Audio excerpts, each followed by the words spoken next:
You are listening to the USDN on the DFPN.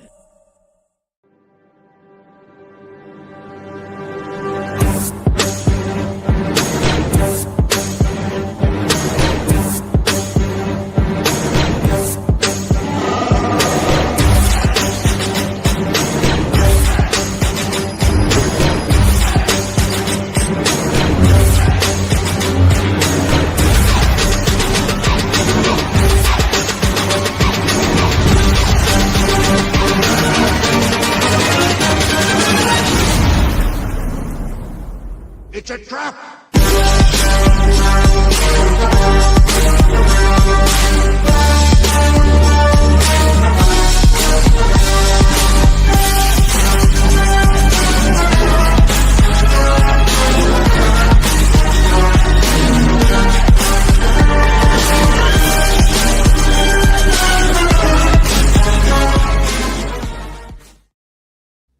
What is up, everybody, and welcome to the United States Department of Nerds, where we are for the people, by the people, and of the people.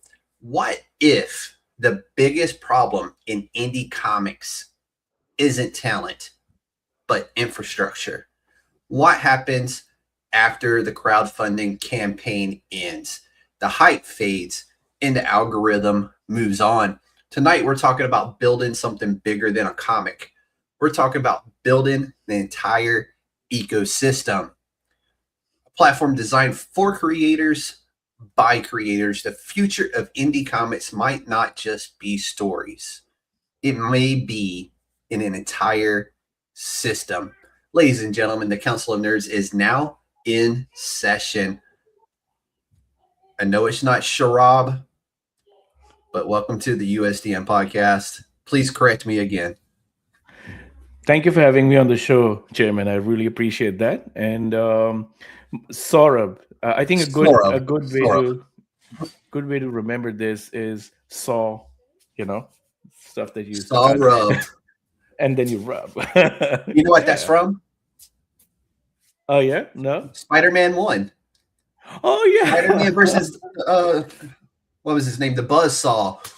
Yeah. Macho Man doing that. I like it. I like that a lot. But bro, before we get started, let's tell everybody who you are and kind of what got you into comics in the first place. Awesome. Thank you again. And I am Saurabh. I'm a comic nerd and a software developer for life. Like I've been building tech and stuff for almost 20 plus years now, and being a comic fan for all my life. I think it started with when I was growing up. My dad gave me the comic of the first issue of Comix.one by Jim Lee and Chris Claremont. Ooh. That just changed my life. Like 1989 or 1990, that was the time. It just changed my life forever. Like that comic book was the best.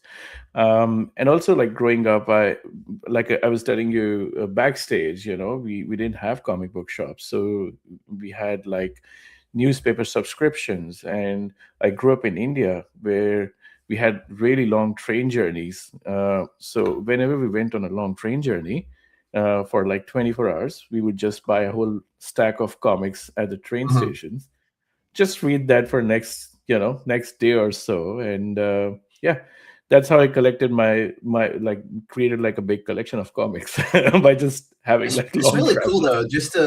I always like learning about how different cultures and people who grew up in different cultures first experience comics for the first time. And shout out to Akihiro. He is a manga creator in the Philippines, doing it big over there. Glad to have you with us tonight, man. Good hearing from you too.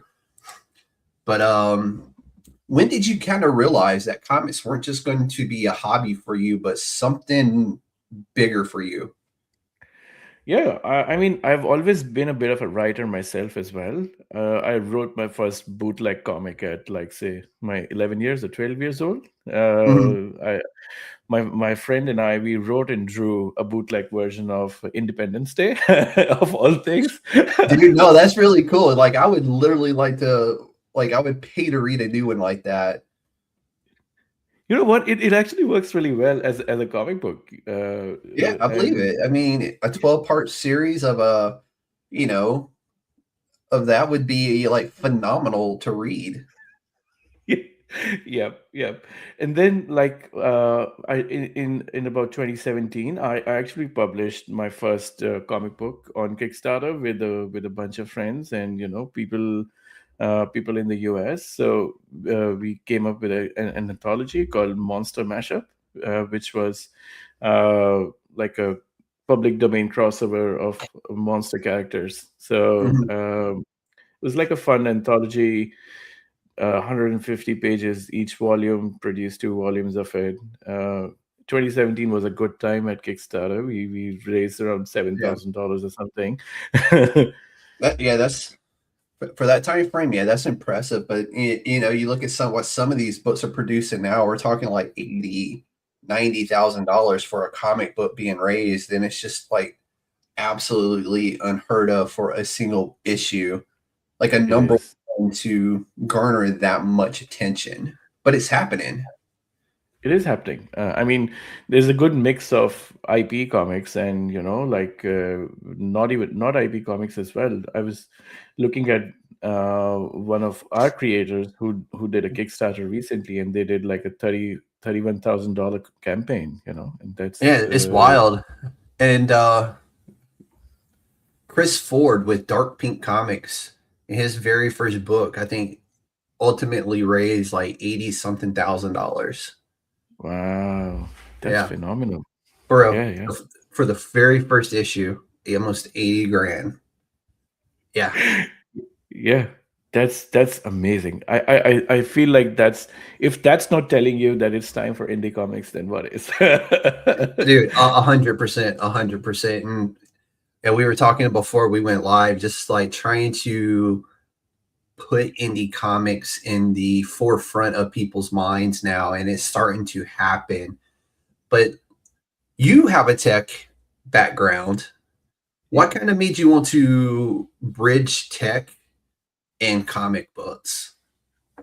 absolutely. So, like I said, in 2017, I made this comic. We put it in hands of the readers, and then sort of fell off after that, right? Like Mhm. I feel like I don't think we had enough to keep going after that. So like you said earlier, what happens when like you finish your crowdfunding campaign?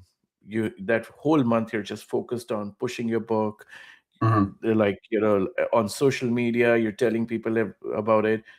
That's once all that's done, all you have to do is then create the book, print, ship, all of that stuff. You get into the cycle of creation, and that whole thing sucks your time.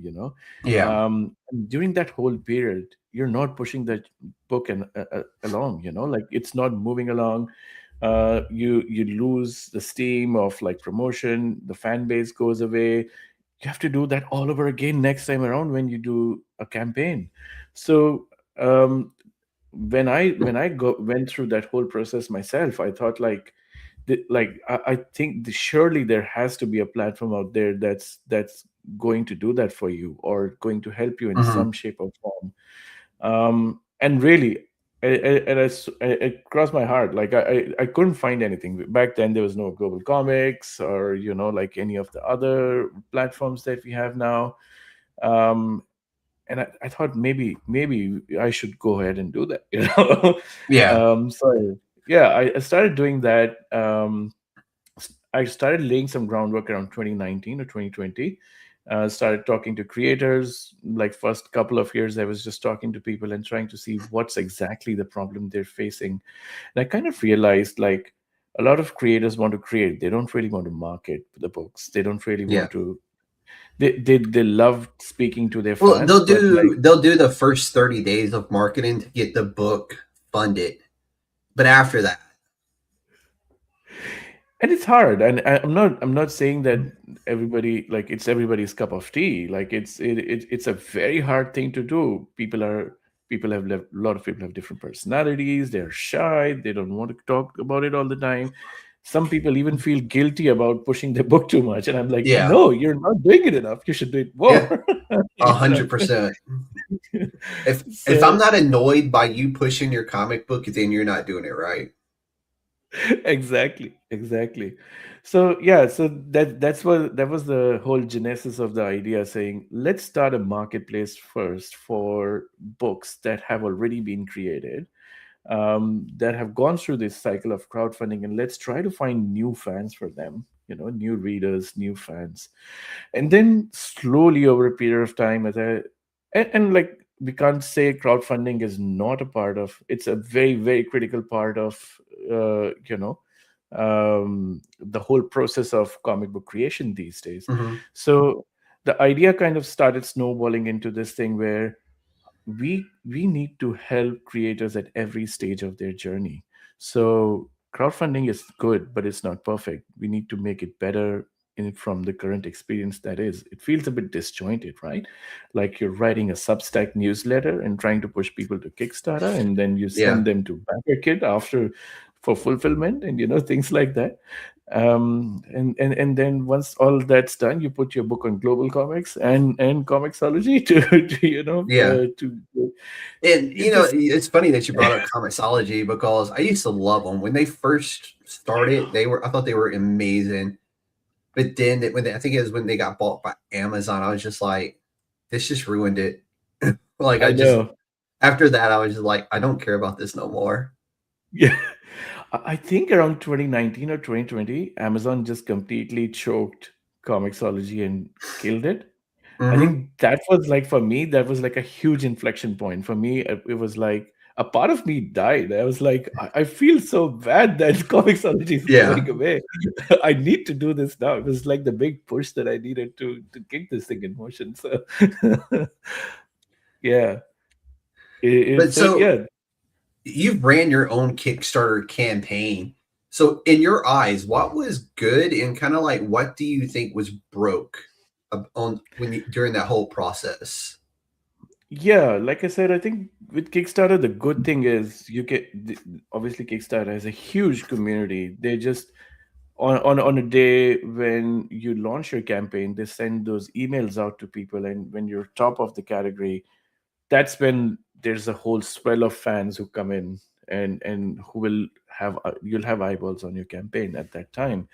But that also is a spoil of riches, right? Like you'll go down pretty quickly. So within the next hour or so, you will know where to be seen in the whole sea of those campaigns. There's also like and like back in 2017, Kickstarter was a very different time. There were not as many campaigns as today for comic books kicking off on Kickstarter too.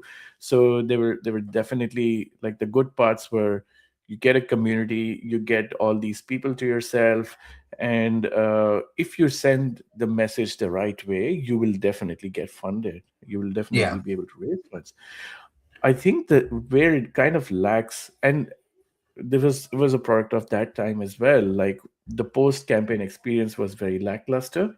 Like we were all managing it from spreadsheets, and like it was a bit of a nightmare actually to do the fulfillment, because we had a printer somewhere in the US and I was in Australia, and there's a whole bunch of, like, the couple of artists from Nigeria, from Argentina, and like coordinating with everybody.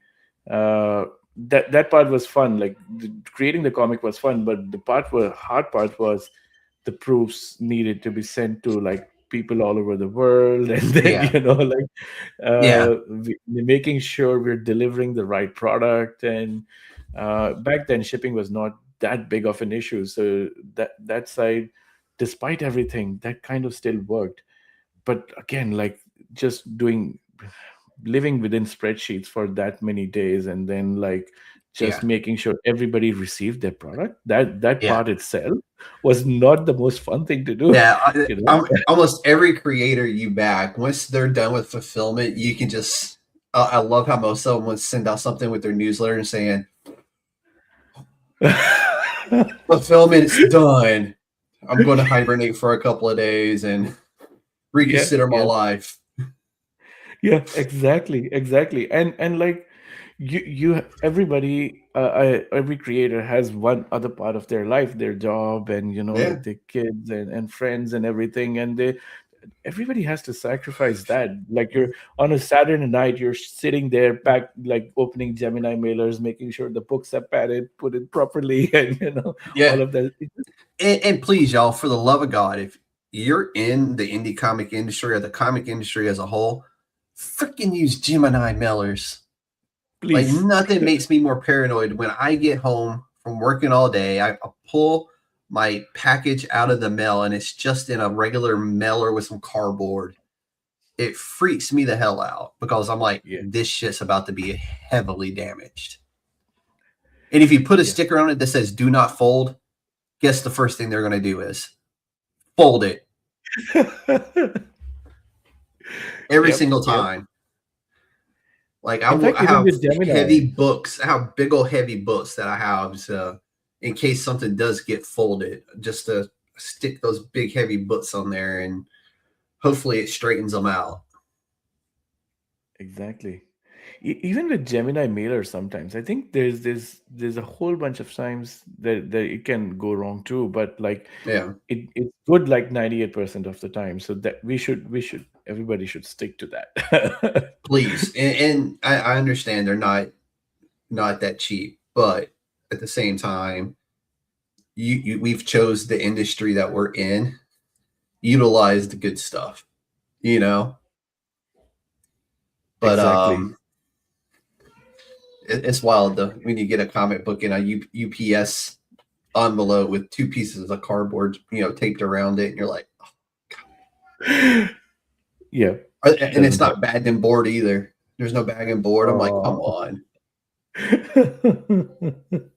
Like, I supported this campaign at the rate of, $12, $13, $14, $20, and my books come raw.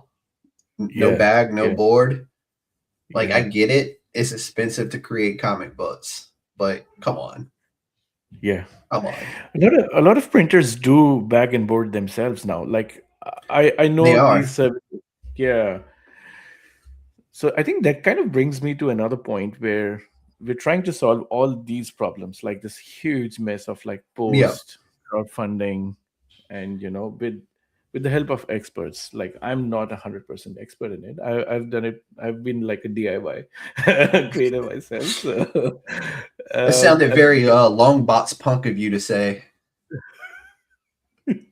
DIY. Yeah. I love Chris. Shout out to Chris. Hey, congrats to AHA as well, man. Successful crowdfund on AHA Volume 1. Hopefully it's Volume 1 and we're getting another one soon. But shout out to Chris and Chris, man. They're great people. And thank them because they let me have the entire team to interview, which was a lot of fun. Wow, that team has so many people I love, like Duke Electric. I love that guy. That's my boy right there. That's my boy right there. Pink suit and all, man. I love him. And then Squids and that whole team, Travis. Like, that was such a fun thing to get to do, because normally when you talk to somebody about an anthology, you talk to the creators, but they gave me access to everybody. Like, I got to talk to almost everybody associated with the book. There was a couple of cancellations, but I understand that life happens. But just to get to talk to the majority of the team that worked on the book, so much fun. And it's just something you don't get to do often. Like, it's rare to get the opportunity to talk to an entire creative team on an anthology, and it was a lot of fun. That sounds amazing. Did Juan Fox, did he from Hourglass Comics, did he come on the show as well? No, he was one of the ones that didn't. But I had Jasmine on, Squids McKenzie up in Canada, of course Travis James, just just such an amazing team. Let me come on now. It's like wow, my computer wants to be slow on me. Interviews. See Chaz and Tony Cap, Evan Johnston, Jasmine, and Matt didn't make it for that one. Minaj is a phenomenal writer. He's based out of New York City. He wrote an Indian body horror story that was just like, damn. And I was like, that's legit. Like, I love it. He's such a nice guy too. Very well spoken. Everybody was very well spoken, and that's what I love about talking about to people in the community is they're all very well spoken, very well knowledgeable on everything. And then Travis James, of course, and yeah, Chris. Let me hop up to March. Let's see. Yep, Chris. Duke, of course, and Mids. Miguel's also, they're both in Canada as well. So, and I've talked to Paul Iza recently, who's now a part of the Comix.one family with the Olympian. Yep. So, yeah, man, I've had a busy, start to the year, and I've loved it, but I did have to pump the brakes. I was this, I'm doing too much. I'm like, I need some me time. It is very important to scale back at times, and I think what I have now is a good footprint going forward. One every like 4 days, I think is like the perfect setup because it gives me time to actually edit things properly and do all these things that I want to be able to do. Plus, there's a lot of TV I want to watch. I still need to catch up on a lot of TV. Very, very true. Very, very true. Like all the good shows that came out since January, I have not got to sit down and watch. So like the new Daredevil, I need to finish One Piece. There's a lot of good anime that I haven't caught up on. So I'm like I got to get caught up on everything. That's why I'm like one every 4 days is good. Although I'm quit turning like right now with you and my interview on Sunday. I'm very excited to talk to her because she's an actress and she's been a muse for comic books and absolutely amazing person. So that's going to be a lot of fun. But continuing on. But so what happens to most indie comics after Kickstarter's in? I know we were just discussing it a little bit, but at the end of the day, it kind of just like it poofs, right? It disappears. Like it feels like you don't hear from them again. Yeah. So the way we tried to solve that was that middle part of finding fans when your books have been created is really like that was we started with. But then we started with like we put like a crowdfunding before that, and now we're putting up socials. So it kind of ties the whole thing. So you create your book with crowdfunding, you start pushing that on the socials, but then once you're done, before the next book comes along, you can start engaging your fans with different things, So we're kind of looking at doing live selling. We're kind of looking at doing like live streams. You can do Substack like blogs. You can have like a Patreon like thing where you want to do like if writers can do script consultations, people can buy one-off things from them, or like do merchandise and stuff like that. So yeah, it's really cool that you're expanding it to become this megalith of a platform with all these different systems built in it. And I know you just brought up live streaming and like selling comics that way. So, like, is there another platform that you plan to use, or do you plan to build another platform within Comix.one to do that? Because I mean, Whatnot exists, and something I have thought about doing is like after interviews, because I'm set up as a seller on Whatnot. I just haven't started selling anything yet. And one of the things I've thought about doing is after I have somebody on, is like, hey, do you want to go live on a Whatnot stream and sell some of your books? It's something I have thought about doing. That's a brilliant idea, by the way. You should totally do that. and I think that's going to come probably in the second half of the year. So so I have that coming. Like, I'm going to start offering that, and I'm also going to have I've already built sponsorship packages as well, so that will be coming in the later half of the year, where you can sponsor the podcast, and like basically it's free promotions for you for the month or for the week or for the show. There's going to be like 3 levels of packages: one for a month, one for like a week, one for like a single show. And basically, it's going to be basically not free advertising. I'm going to have to, because I'm going to have to put in some extra work on that. So, but it's definitely going to be affordable marketing and advertising for your company, publishing, what have you. And it's going to be done very nicely. It's going to be, pre-written into everything, and you'll get your shout out during the show. And so, it's going to be done nicely. That's amazing. To answer your earlier question, so we're going to build it into the platform. So all the stuff that I'm talking about will be completely built into our own platform. Nice. We don't just want to be like, if you see, and I'll dial back a little bit. We talked about creating an ecosystem for comic books. It's not just the creators, not just the writers and artists and letters and all those creative people, right?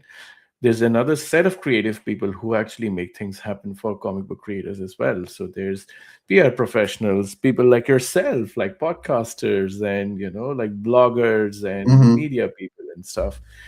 Comic book reviewers, and I wish that's another thing that I wish I could do more of is reviewing, but I don't enjoy reviewing as much as I like talking to the creators. To me, that's more fulfilling than writing a review on your book, because if I don't like your book, I have to be brutally honest about your book, but I can come on and have a conversation with you about your book without ever having to see the book, because I'm letting you market yourself to the audience. Right. But if I'm asked to do a review on a book, I unfortunately cannot sugarcoat. And I won't sugarcoat, because I feel like I owe it as a journalist to be open and honest, right? So I'm definitely going to be open and honest. And if it's not good, I'm going to hey. So that's why I personally won't do reviews anymore, because I'm probably not that person. Like the few that I did do, I loved everything about the book. So it was easy. But then I was like, I'm going to stop this, because if I ever get my hands on something bad, I'm unfortunately going to probably hurt feelings. And I'd rather not do that. I would rather talk to the individual and let them share their story and their journey than, possibly ruin or strain a relationship because I gave them an honest review. No, I think that's totally fair. And like, art is also very subjective, right? There's things 100%. that you may not like and others may like, and vice versa. So like, and that's a very good, very fair call on your part. You do what and it's one of those things where I'm still 100% on board for every creator has a voice, and every creator deserves to be heard. That's why I like the platform that I do. I still consider myself a piece of media. I let the creator come on, they tell their stories, and we take them on the journey of their creative journeys. And for me, I get to be fulfilled in that way, and letting you tell your story and getting to talk to you in your journey, and you get to tell your journey and how you became a creative. And to me, at the end of the day, it's very fulfilling. So that's fantastic.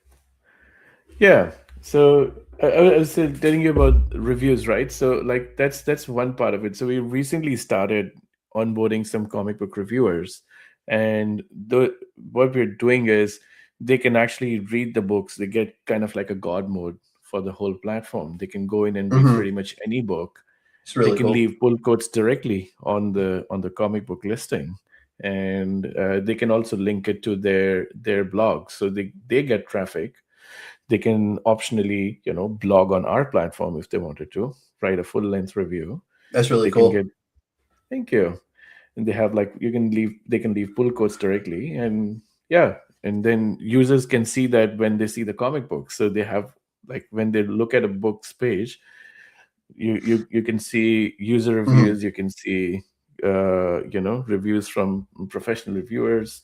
Yeah. You can see like people like the comic book creator posting about the book, if they have, say, Dude, I'm in. like, You sold me. I'm in. Sign me up. awesome. Yeah, sign up on the website, you'll get a whole bunch of books for free anyway. we, I'm we, talking we, about we no, I'm in, man. Whatever you need, I'm in. Let's do it. But why do you think discoverability drops off so hard after the campaigns? I don't want to call I the creator lazy, because that's not the case at all. It's a lot of no. work, but everybody has to admit, unless that creator is 110% all in on what they do, they're thinking about what's next and what's coming up. And honestly, Comix.one is allowing them to hang the comic book there, and it's still doing its thing. You know what I'm saying? So, but why do you think the discoverability drops off so much?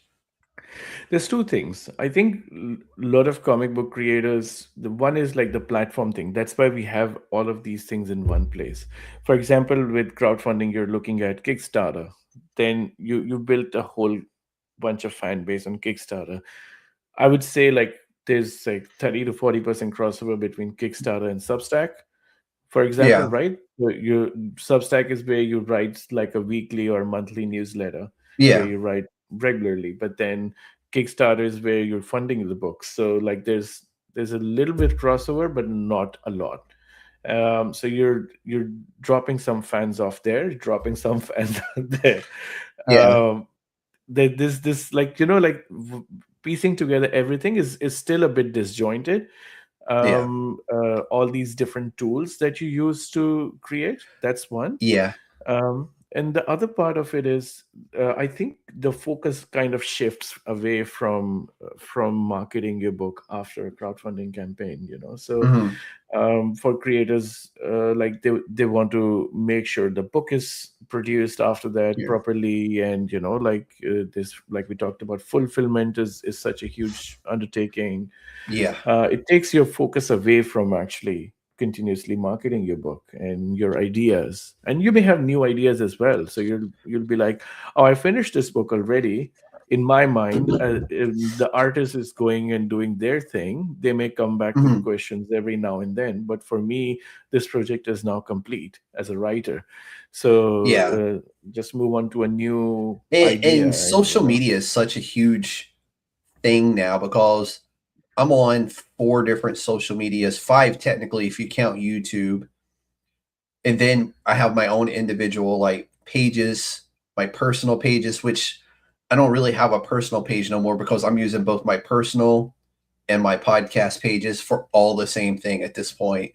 Because I'm trying to push not just what I do, but the creators that I work with and I get to talk to on a weekly basis, because I find it to be so important to make sure that I myself am keeping the indie comic book spirit in front of people, That's why I create clips. I give, creators the clips to share, and then I share them and I tag and I collaborate.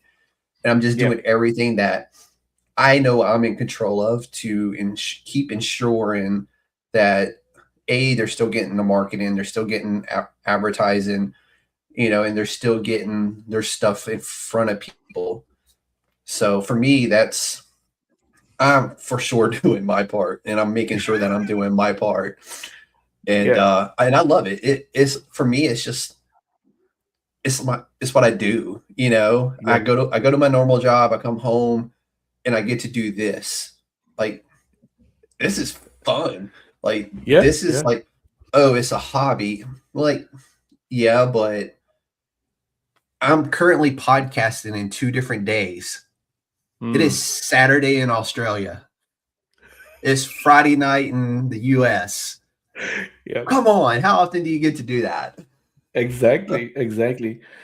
And you're like, I know it could sound like a hobby for a lot of people, but you are actually pushing real people forward. Yes. You're actually creating pushing those campaigns forward. There people have backed AHA with real dollars and made it happen. So Yeah. like you've So you've I was made. batting 1,000 up until recently. I've had one campaign fail. One out of probably 40, almost 50 campaigns that I've had on the podcast. I've had one fell. And I think it's because they kind of fell off on marketing themselves. Mm, mm. Which That's I mean, I often the was really case. excited to see that book get made. Like I know it's already made. I mean, I can go and order the book if I wanted to, and I may still do that. But it's one of those where I'm not too pleased with what he did with some of the clips that I produced for him. Like he altered them, and I'm not a fan of Mm, that. Like if I go through a lot of mm, trouble to make something and give it to you, I'm not charging you for clips. I would never mm, do that. mm. But then you alter them. Like, come on, dude, don't alter my shit. Yeah. I Like, know. I this know. is my money maker, man. Like, why would you hide this?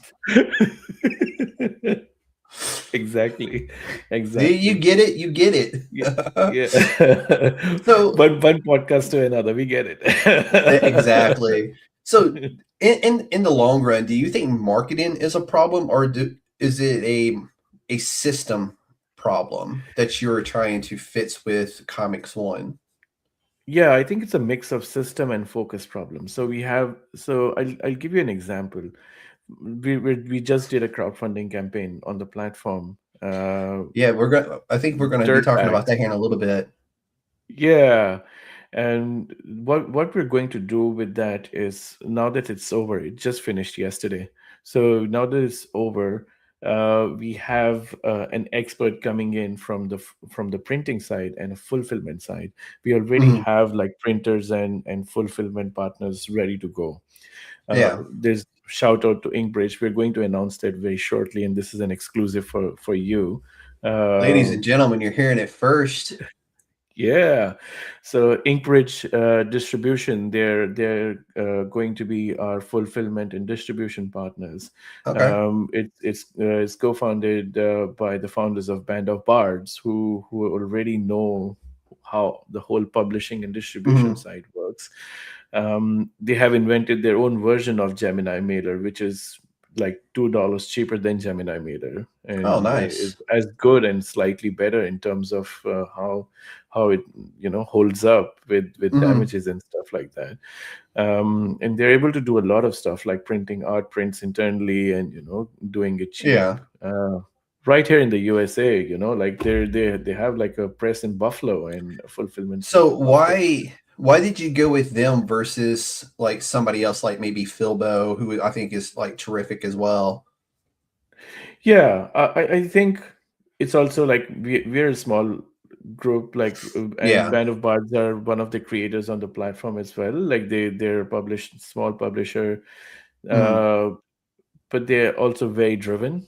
They're Yeah. also like like people like us who want to do it right by the comic book creators and publishers and indie No, folks. I And was just curious about that. No, I mean I love that kind of stuff where I appreciate it more when it's small business, small business, small business picking each other up and everybody's getting their piece of the pie, so to speak.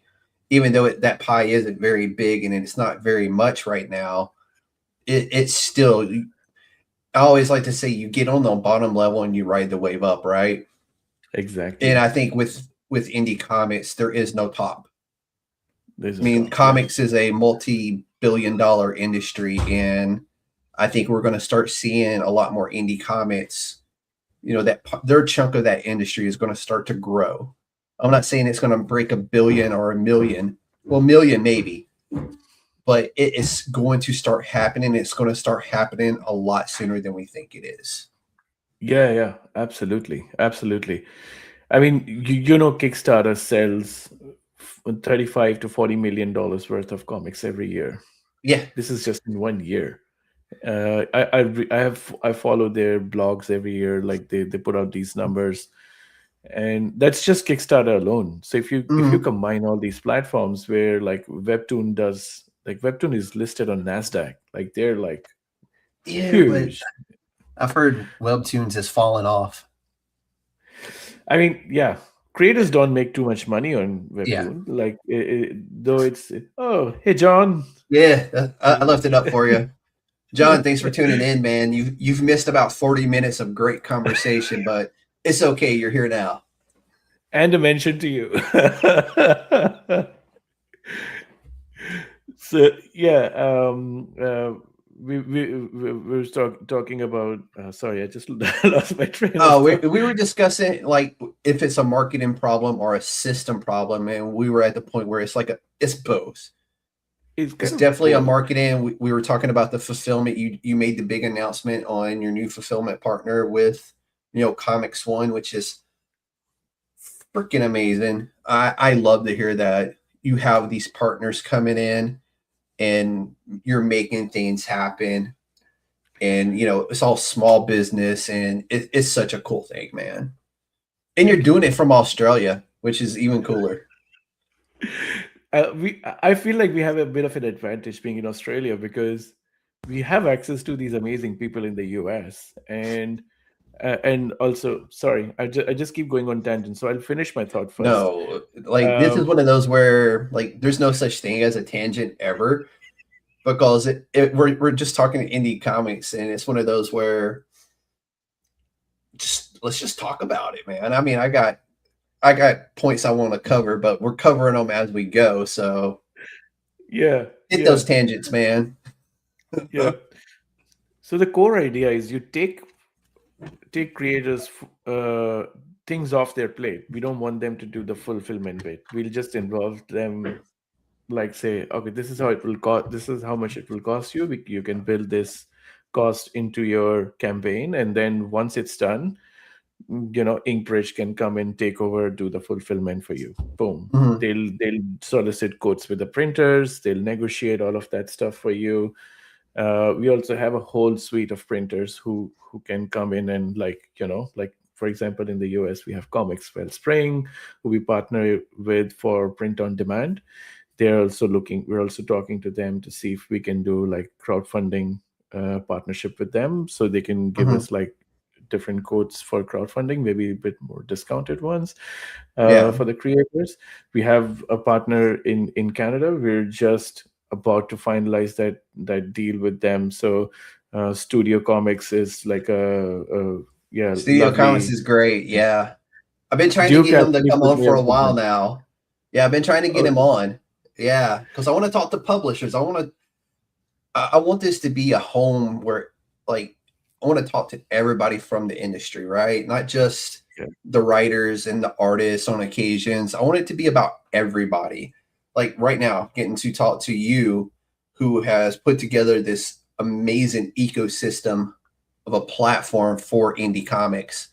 I want to talk to the publishers. I'm going to have, hang on.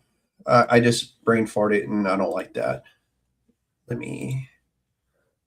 It's going to be July because I'm currently booking July. So if anybody's out there wondering, we're booking July right now.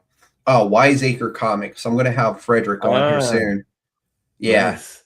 Who is great dude, like very responsive when I messaged him, because like I said, I've been wanting to have publishers on. I want to get Red 5 on. Red 5 Comics, I think, is amazing. They do a lot of amazing stuff.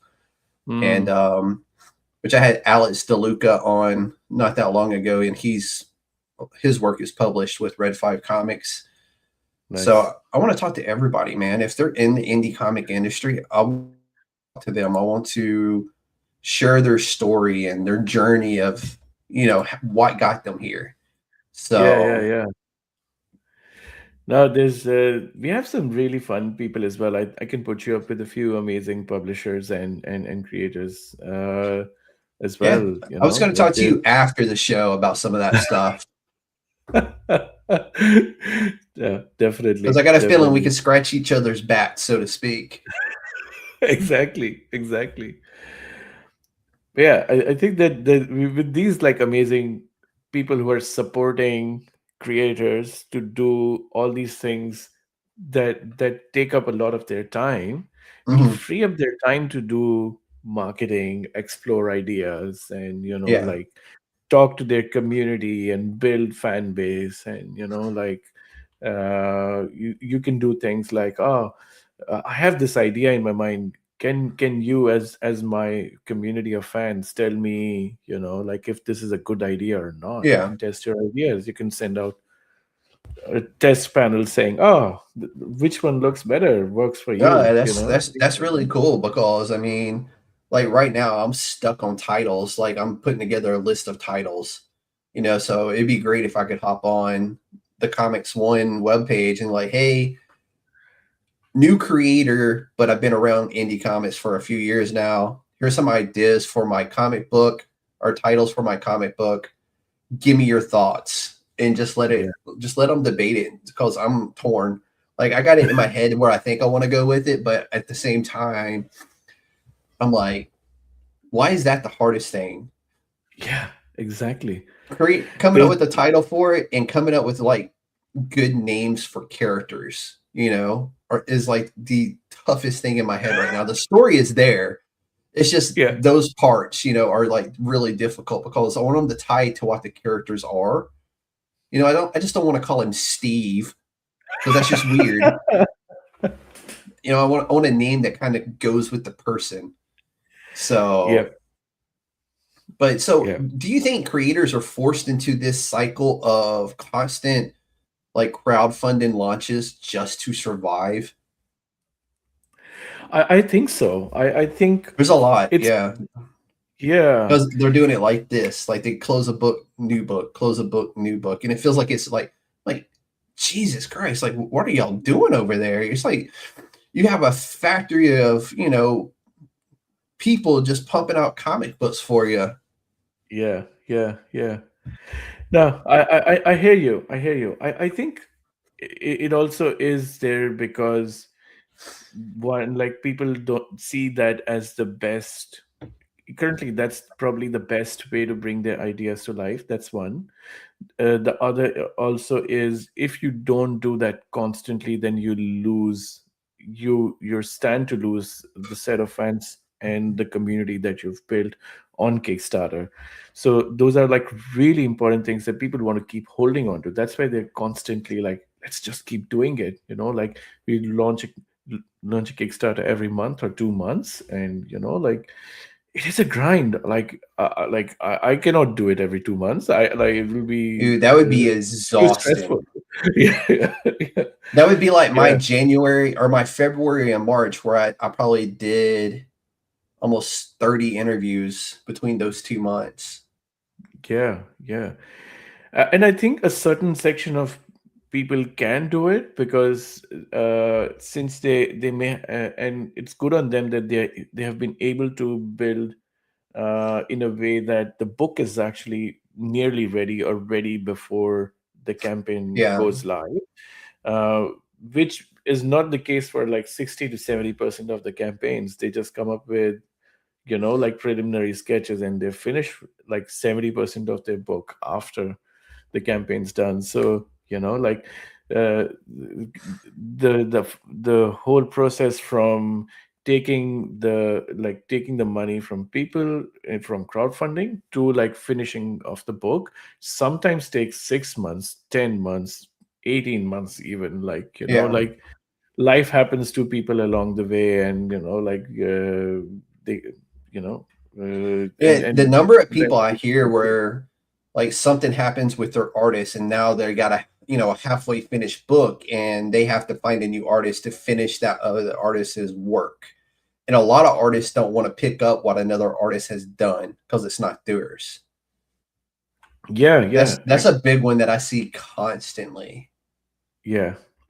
And like that's why a lot of people more and more are trying to create, like finish the books or bring it as close to finish as possible before the campaign even goes live. But that does mean you have to invest money up front, which is hard because you know It's risky. I just You had don't this. know. I had that conversation with Kevin Davis recently of Kev's side, and I like think it was after we went off air. I was like, hey, dude, I was looking at your Kickstarter page, and you need to fix a few things before it goes live. Otherwise, it's not going to do good. And he was like, oh shit, I didn't even realize like I was doing those things, or certain things were moved around or misplaced. And I was like, so I basically just like, hey, you want to do this, you want to do this, you want to fix this, and that kind of stuff. Because, and I'm like, oh, by the way, I noticed you only had like a few pages of the artwork. I always say between 8 and 6 to 8 pages of work already done. That way you can show it on your Kickstarter page that, hey, look, this is a real book. Here's like 8 pages of the book. Whether it has the words in it or not, I don't recommend you put the words in, but if you want to do 1 or 2 pages with words, I would recommend that. But don't have 8 pages of the full lettering and art done, but at least have, 3, 4 pages, of art, and then maybe 1 or 2 pages of, completed pages with lettering the whole 9. Because when I go to a Kickstarter page that I'm interested in, and it doesn't have those things, or if things are just out of place and it's just completely chaotic, like it shows me you don't care enough to make sure it's as close to perfect as you can get it. So I'm not going to back it because you obviously don't care. That's how I take it. Yeah. I totally agree with that. And I think like, I'm not saying you invest the whole thing up front, but invest, like you said, just enough for people to understand that you had an idea in mind and there's a certain vision you have for your comic book. There's this, like, there has been some work done to actually make that idea somewhat real, like, even in your mind. To be fair, a lot of artists aren't going to even start on it unless they've gotten at least half the payment or most of the payment up front. Yeah. I don't pay them 100% up front. I never recommend that because, you don't, especially if you don't know the person, but, invest some of the money up front, get your 8 to 10 pages to show like, hey, my vision is coming to life. This is what you're investing in. Yeah. Exactly. And people are going to want to invest in that with you. But again, you're going to have to, we don't get into indie comics for money. You get into it because you love it. Yeah. And if you don't love it, well, you're going to hurt at the end of the day, right? Yeah, exactly. So like, and the thing also is like what I've seen also lately is a lot of creators don't want to even, some creators saying like we completely don't want to go crowdfunding. We are able to pay the artist, we'll get the book done. We just want, like say a pre-order campaign, which sounds awfully similar to crowdfunding, but it's solely focused on like say setting up a pre-order and releasing a book on a certain date. Or they want to do a small batch print run saying, oh, we just want to print 100 copies of this issue and then sell that off and see what the market's like. I think like everybody has a different journey as a creator and they want to do it their way, and that's the flexibility independent comics does give people, It's one of those where you're wanting to break into the scene. You already have it done, you've only done it digital, but you want to take your book to a Comic-Con. You got a table or a booth at a Comic-Con. I need 100 copies or so to sell, or 50 copies to sell. I just want to see if it's going to be marketable for a large scale in person. And because at the end of the day, Comic-Cons are going to be your friend or your enemy, right? Yeah.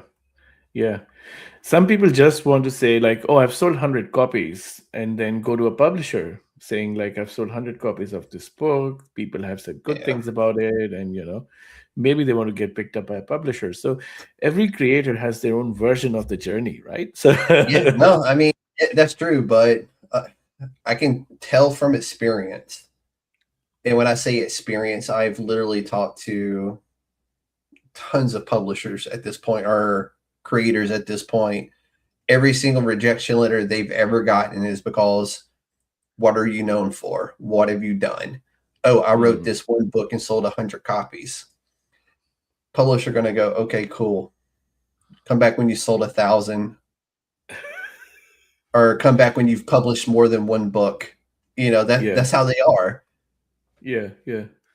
And also putting myself in publishers' shoes, they get a whole lot of submissions, so they're well within their rights to say no to a lot of these people if it doesn't fall in the right, like not in their wheelhouse. If it feels like something that they would not produce as a regular programming, or even if they do, like they're well within their rights to say no to most of it if they don't feel that's the right book for them. So um we've had like this, because this for Comix.one, the journey has still been like, I'm still so deeply involved with everything. Last few years have been just me going, oh, this is a good story for this publisher. I have actually connected like creators with publishers, and the books have got published, and they're like, wow, that like didn't expect that to happen, but that happened. And that's why I've been trying to get publishers on the podcast, because I would like to be able to do what you've done there. It's kind of connect people, or like, oh, I know this publisher likes this type of story or this type of book. Hey, let me put you in contact with this person and see if they want to do this book with you. And that's where I kind of want to get to with this eventually is, yes, I can give you advice on your Kickstarter 100%. I just did it. But I want to get to that point where I can do that too. Like, oh, I know this one publisher. Let me, contact them and get y'all into contact with each other, and maybe we can make something happen there. Because that's the type of story they like to produce, and that's where I want to get to, man. That's, to me, one of those goals I have, to where I have like 10, 15 different publishers that I've got these relationships with, where I can kind of like, maybe not that story, but maybe you can try this guy over here. He may, or they may.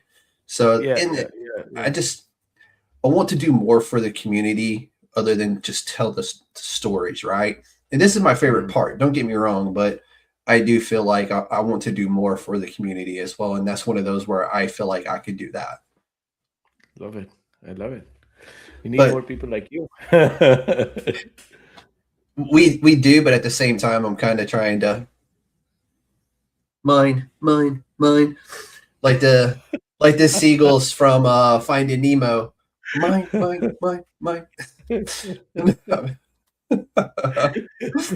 But what we're saying is that indie comics don't have a life cycle. They have these spikes, and what Comix.one is doing is, when you're not spiking, they're there for you to fill in those gaps of those spikes, which is a really dope platform to be able to do that, because there's not one. It's one, and it's Comix.one, which is wild. See what I did there? You did something amazing. But we're looking at it like this. Comix.one right now is a marketplace, community, a reader platform, soon to be, well, you're already doing crowdfunding, soon to be live sales, all-in-one ecosystem that is expanding still. So, but what is Comix.one at its core? At its core, it is a place for indie comic creators and fans to connect. I think that's really the core of it. We're all, a lot of times they both are the same person because we all are creators and fans ourselves. 100%. If I wasn't such a huge fan that I was very passionate about this, like, this would feel like a job, but this doesn't. I'm just talking to my new best friends every single time I do this. Yeah. Exactly. And that's the point. We want indie comics and fans to connect, and there are so many different ways to do that. Like crowdfunding is one, and marketplace is one. If you like the digital comic, you can order a print version of that and support your favorite creator Yeah, there. I mean, you have print on demand, which is freaking dope as hell. Like, how often can you just have a single book printed? I mean, I know Amazon does it, but that's like a large scale, and I've never ordered a comic book off of Amazon, to be fair, and I don't think I ever would. Yeah, I like, yeah, I mean, I order my cat's new collars off of Amazon because they go through them like every 4 months. It seems like they lose them, and I just got to a point where I just order them in bulk and slap a bell on yeah, them. yeah. But It's it's not kind of for weird in my ordering. head to order a comic book off of Amazon. I get my manga through there, yeah, but I have that on pre-order. Like Mm, like certain series that my daughters like, it mm, just I have it set to like this new issue comes out, sends it straight to the house, you know? yeah, yeah. And even then, like I love distributors. Like, I don't know if you use Denpa, and like some have their own like manga stuff. Like, sorry, for my idea is that, like, when you order a print on demand book from Comix.one, you support the printer who prints that book, you support the creator who creates that book, and you support us in helping them support get that support. See, and that's So what's cool, and it's all small business, right? Which is even better. So, what's the turnaround time if you print on demand through Comix.one and through a publisher or your publisher? What's the turnaround on that? usually like 7 to 10 days, like, It's not you bad. receive the book at your door. Yeah, That is not bad at all. And it's wild to think about 7 to 10 days from print. They're not printing 2, 3, 4, 5, unless they get that many orders for the book. They're printing one book, bagging yeah, it, boarding it, sticking it in a Gemini, and slapping in a sticker on it and sending it to your house, exactly, which is exactly. absolutely cool as hell. Yeah, Like, who else we're does very, that? very, You know? yeah, yeah. We're actually very lucky to work with Comics Wellspring. They're huge comic book fans themselves, and like that That's that always that helps, so right? When they're big yeah. comic book fans themselves. But so what do you think end to end actually means for creators? You mean like being on Comics.one, you think? Yeah, no, yeah. I mean, you are Saurabh or Saurabh, yeah, Saurabh You got of it, you got it. Comix.one. Yeah, we're talking about Comix.one. Like, what does end to end actually mean for creators on Comix.one? Come on, Yeah, man.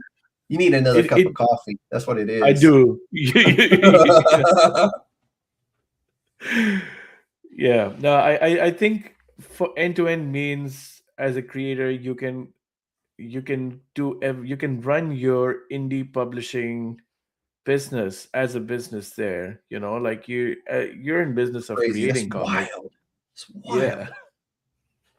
End to end, cradle to grave. Yes, Although exactly. it never dies, it's there. No, it's there. It's there. That's one of our promises. We want to be there till the end of the internet. That's So, amazing. It really is. Like, I love the term cradle to grave, but in this case, it's not cradle to grave. It's from birth to whenever the next issue of that book comes out, or whenever they decide to launch a new title, and it's there, and you support that from the bottom to the top now, and your exactly. ecosystem is continuously evolving and getting better and adding new pieces to the ecosystem. Exactly. And that's you. I think in my email I did mention, and it's like an economy, right? It's like a comics Yeah, economy.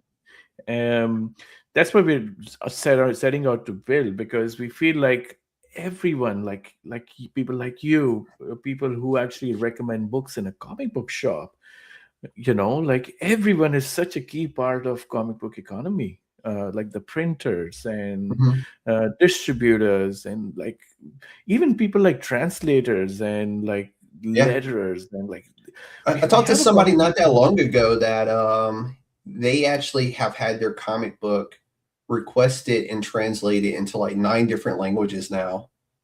See, that's a huge skill, and you know, like Yeah.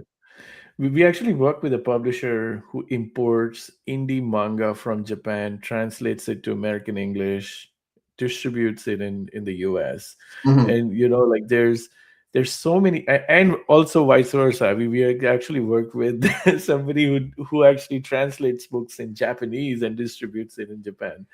Yeah, that's So really cool. so all these people are so important, such important part of this whole economy of comic book creators.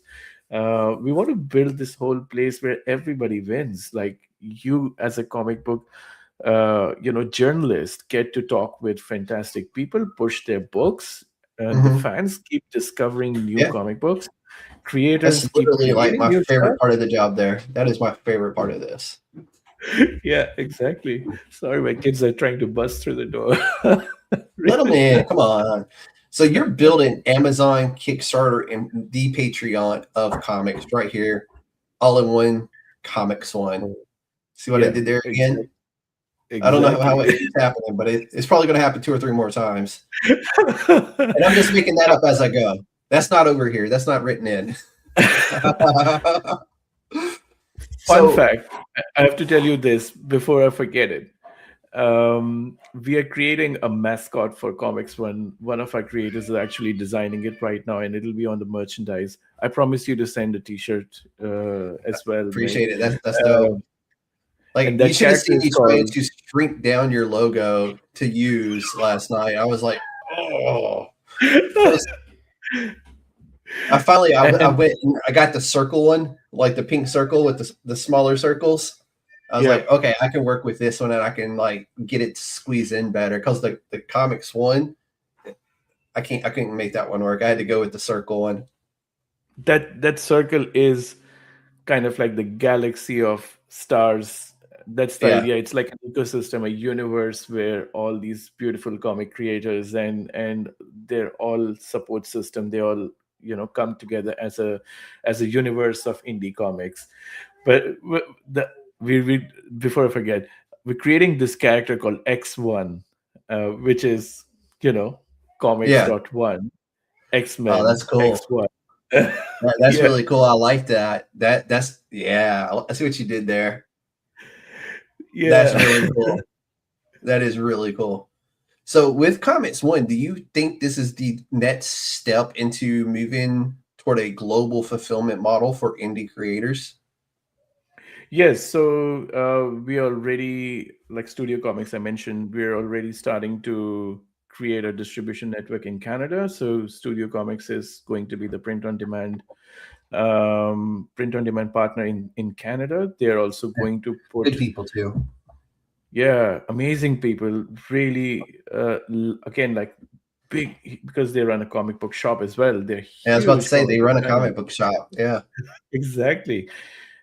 And what we're trying to do is, even with Inkbridge and Studio Comics, we're actually trying to get these books into shops, like actual brick and mortar comic book That would shops. be so awesome, but I know so many shops push back so hard on indie creators unless they know them personally and they're big supporters themselves of indie comics to begin with. But I hear that's like the horror story of the indie world, right? Is trying to get their books in brick and mortar.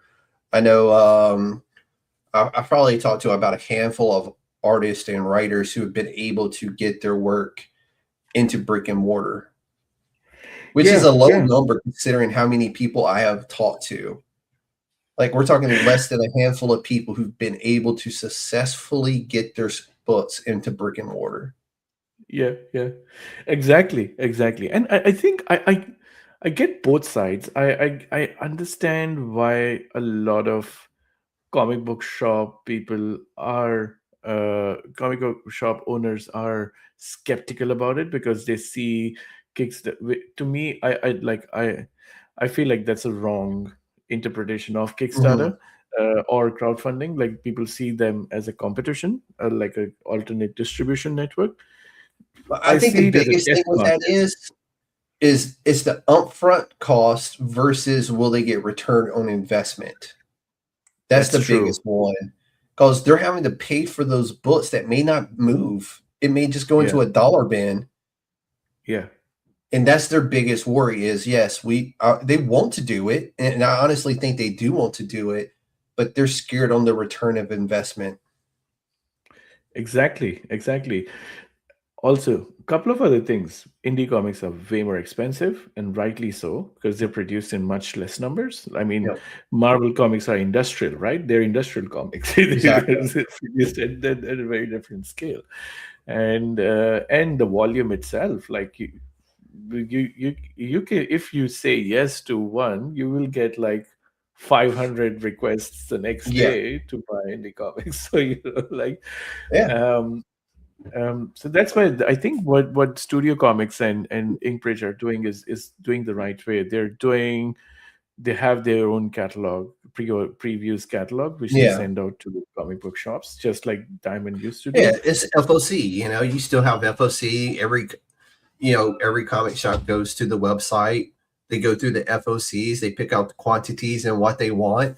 And yeah, Yeah, but it's kind of cool exactly. though if it's an indie creator, pure indie creator, sending out their own FOCs for certain books. That would be really cool to see. Yeah, exactly. We also have, I think, like outside these two amazing ones, we're actually working out something on our own. So we have like printer in China and Australia, Mhm. and we're looking at doing rest of the world through them. So the printer in China is able to print and ship to the UK, Europe, and a lot of Mhm. other countries.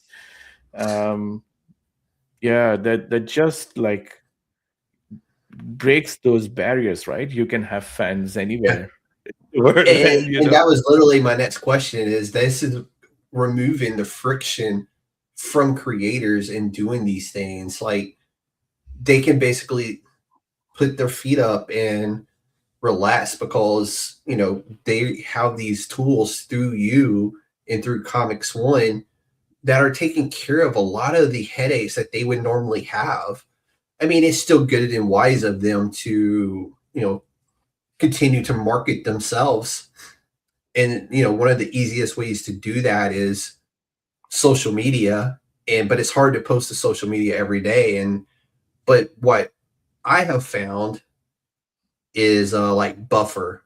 Like you can literally go to Buffer, build all your social media posts in there, and it takes care of everything for you. It does all your posting, which is I haven't started using it yet, but I'm already kind of like playing around with it just to see how much I like it.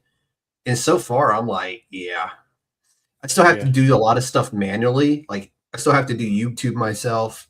I still have to share everything to groups myself, but at least I don't have to, it's already there. yeah, And I don't, yeah, and like if I'm just posting a clip to Facebook, I just do that through Buffer and it sends it yeah, to Instagram and Threads and Blue Sky and Facebook for me. exactly, That's like 20 exactly. minutes worth of work you didn't have to do. Or you did it Yeah, one yeah. day last week. No, exactly, exactly. And you said it earlier, and I say it again. If you won't push your books, who will? You A have to hundred market percent. your books. Yeah. You're like you have to Even at the end of champion the your day, work. there's only so much you can do for them. That's true. They still have to be pushing the app or the Yeah, website. They still have to do these things for themselves to market themselves because there's only so exactly. much that you can do. Exactly. Like we were talking to some other creators who were last year, and they were like, "Oh, why didn't the crowdfunding campaign work for me?" And I was like, "Yeah, because you have to push it really hard. Like if you don't do it, then it won't happen. Like we can provide you with all the support we can from our side, but like it's your fans. They want to Yeah. hear your voice, and they want they want to know why you're doing this, why have you created this book, what's the idea behind it, because you are just one person. Like it's I'm not saying it in a bad or pejorative way.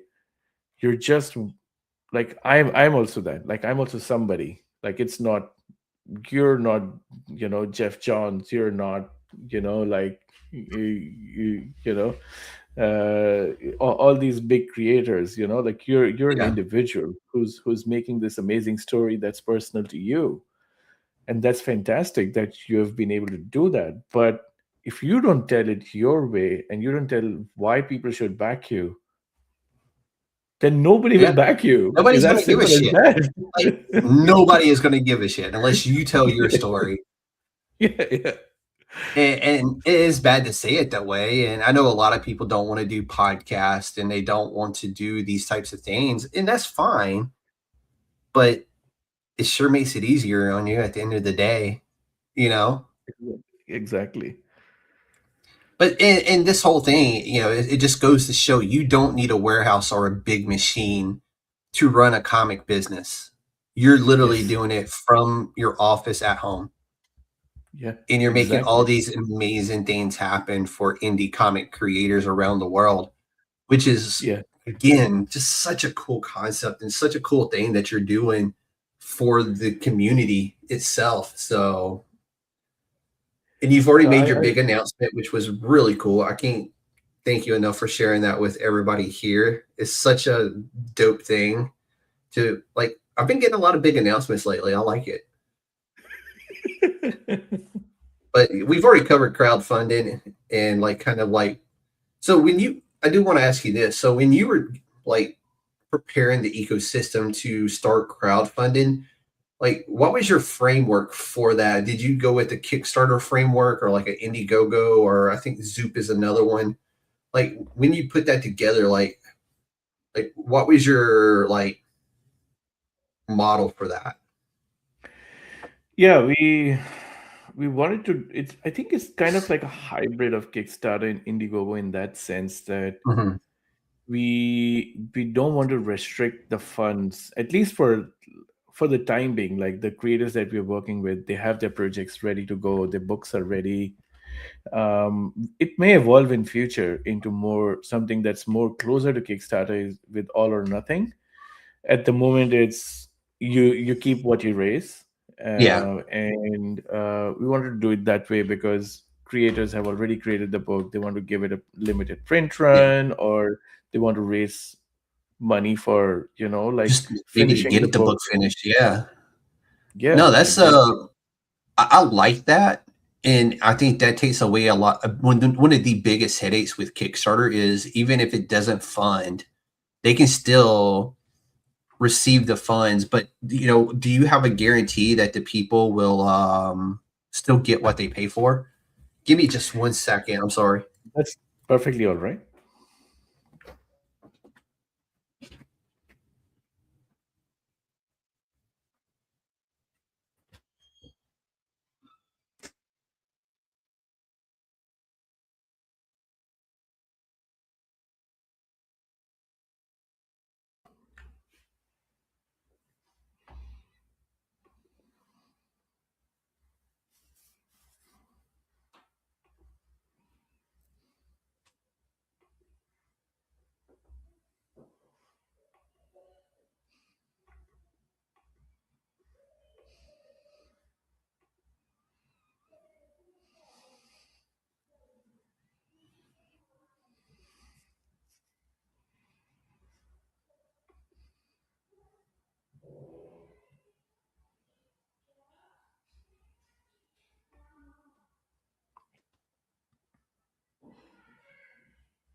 I apologize. That coffee That's just good. cut straight through me. I'm gonna have to edit that out. So I was saying, I think what you're saying is absolutely right. With regards to the money, like Yeah. people, we validate the cards, and instead of charging them at the end of the campaign, we actually do charge them live. So people get live pledges. They get creators actually keep getting money transferred to their accounts every second day, even during the campaign. We don't Well, let me lock their ask you funds. this: what's the guarantee on that? That's the part we really work hard on. So like we work really hard to make sure the creators that we work with have to deliver. We get there, like, that's why it's very concierge based. We don't do it like a mass scale thing right now. Yeah. I think it will change over a period of time when we put all these guardrails in place where there are things that are protecting the backers when we are not looking at it all the time. Right now we're kind of micromanaging it in the sense that we curate these creators. We see that they have the books ready to go. There's no risk Yeah. there for like the completion of the book. And then like the other part of the ecosystem where like the printers and everything is all lined up, so backers are sure to get their books and they Okay. don't bear that risk. Because that's the scary part of when I heard that is I'm like, what's stopping them from just not delivering? They got paid, they don't care, right? Yeah. That's not me saying like the persons are dishonest or anything like that. It's just, it's a scary thought when you invest your hard-earned money into a creator and then that creator not deliver. I've seen Kickstarters do that where it hit goal and then what should happen is it gets printed and the books get fulfilled, right? They get delivered and it doesn't happen at all. The person just takes the money and they're like, oh, whatever. I've seen that happen. It's like a horror story that I hear from people. Yeah. The most infamous case is from UK. There was a Kickstarter campaign called Tales from the Quarantine. They built an anthology. They got all these creators to do work for free. They said they would donate this money to charity. They raised over like $40,000 on Kickstarter. It's a big Kickstarter. And just disappeared. Poof, gone.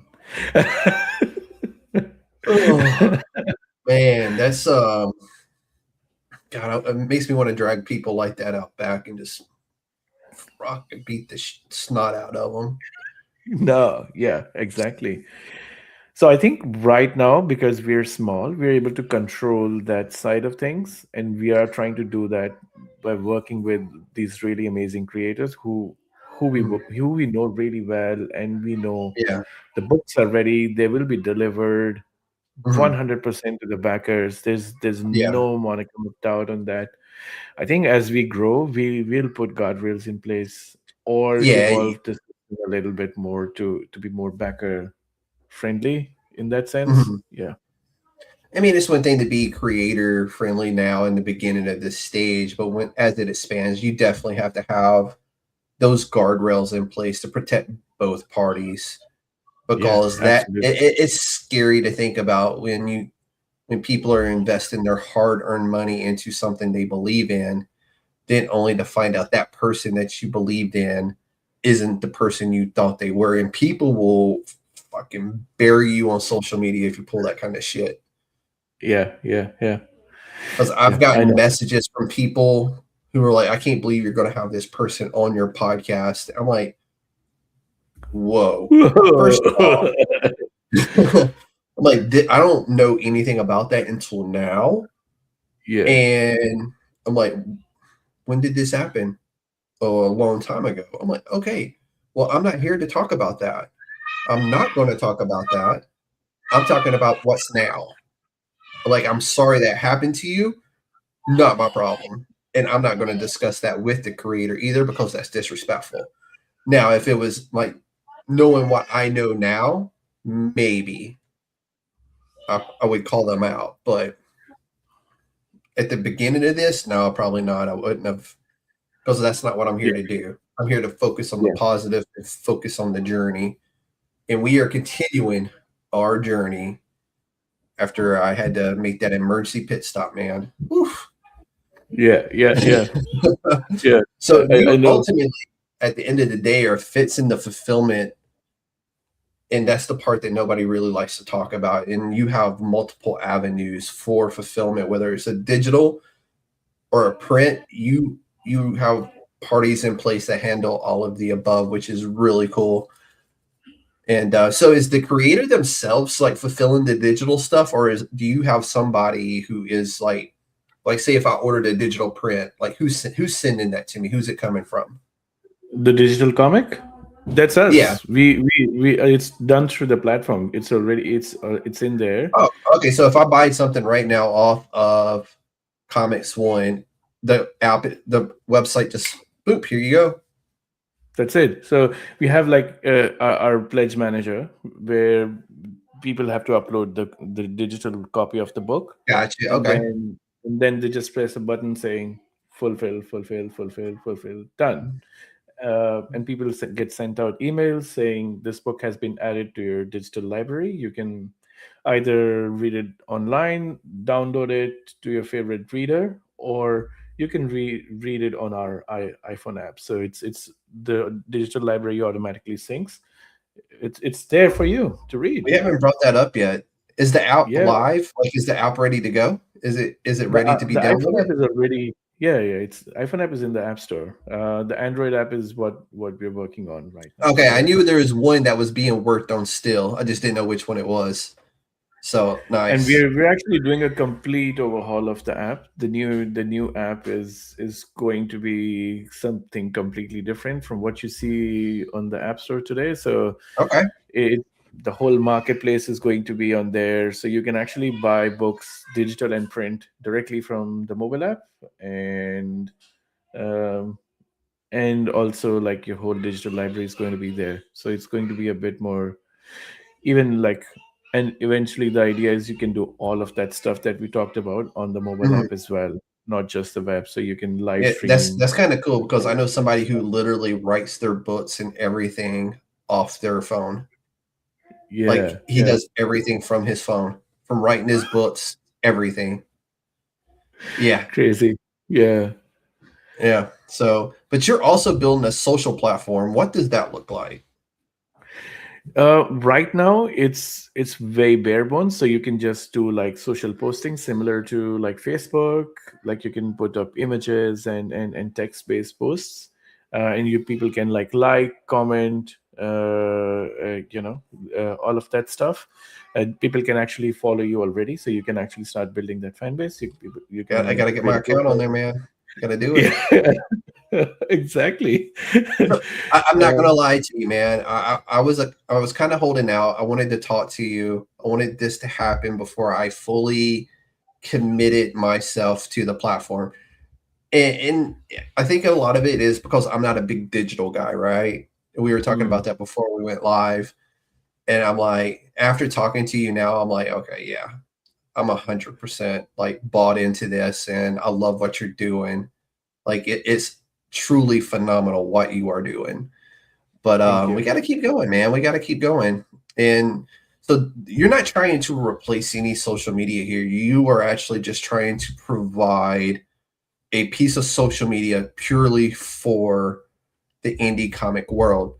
There's no girls trying to sell you only fans and stuff like that. This is strictly for indie comics, and that to me is like, let's This is roll, let's go. only indie comics, not only fans. Oh, I like it. I like what you're doing. So, like, how do creators like get discovered inside of Comix.one? Yeah. Because I mean, I know you So have a really nice landing page, and like, so say it's my first time landing on Comix.one, and say I want to find a new horror comic. How would I go about that on Comix.one? yeah, awesome. So if you go on Comix.one today, you'll see, and you browse down, you'll see a list of genres there, and you can actually we have segmentation by genres. You can look up by, like, say, the price point that you want. Say you want, like, say, $1 books or something like that. You can filter by that, and there's a bunch of free comics as well. So there's few different ways to like look out using the genres. You can also go on the search box. If you know the creator by name, you can actually search by their name or for a specific comic. We also have and this is off. There's a lot we want to do on the platform with the discovery. Now that we have enough number of books, we have like Mhm. 3,000 plus books now on the platform. So now we can actually Wild, start. wild, dude. Yeah, You so Comix.one has been around what, about a year, 2 years?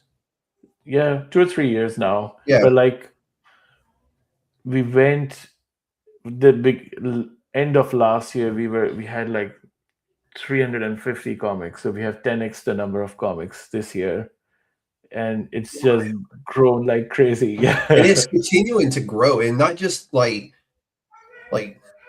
growing in a way that we're talking like good publishers here. You got Acorn Comics on there now, and like people that I personally know are starting to show up on the Comix.one app, which to me is another really cool thing. And I know I was like teasing this interview for a while now, and I intentionally didn't repost my calendar like I normally would, because I just wanted it to be like, hey, just because I'm doing things this way now doesn't mean I'm not going to have like, the Saurabh on here to talk about Comix.one, which is really freaking cool to get to do. So yeah, it was a reason why I didn't repost my calendars, because I wanted it to be like this really cool, like, pop-up show. Not necessarily a pop-up show, but it was a pop-up show. Even though I've had to, schedule now for a couple of weeks, maybe a month at this point. Yeah. So it was really cool for me to get to do that. And I wanted to be able to like, hey, look, boom, look what we're doing. So Yeah. So I think as that social bit starts coming in, we'll be creating like a whole new timeline kind of thing, a page where you can actually see a mix of books and creator posts, and you can discover a lot of stuff based on like your your for preferences. your page. Yeah, exactly. Yeah, that's really cool. So, So do you think we're so moving toward niche platforms or versus general platforms? Do you think we'll see that? I think so. I think it's already there. I think we in our I mean, it's backstage there we now. talked You just about you game just did sound. it. You just did it. Well, yeah, we're coming there, coming along well, but I would say we're not fully successful yet. Till the time we Yeah, get that machine going for the creators, which I feel like we're still in work in progress. Like I think 100%. But I got a feeling these next 2 to 3 years are going to be like absolutely huge for the indie comic industry. And you are yeah, literally getting in at the bottom level of that. And you've created something that's going to elevate it to that where we were talking about. But and this is with being a social media platform baked into Comix.one, these creators aren't having to fight the models and the car ads, and it's just there's no ads. It's just yeah, them getting to put their stuff out there for people on the app to see, which is really cool. And if you're a comic book person, an indie comic book person, this is like next level for you. Like this is where you want to be, is yeah. on a space that is literally built for you. Man, how cool is that?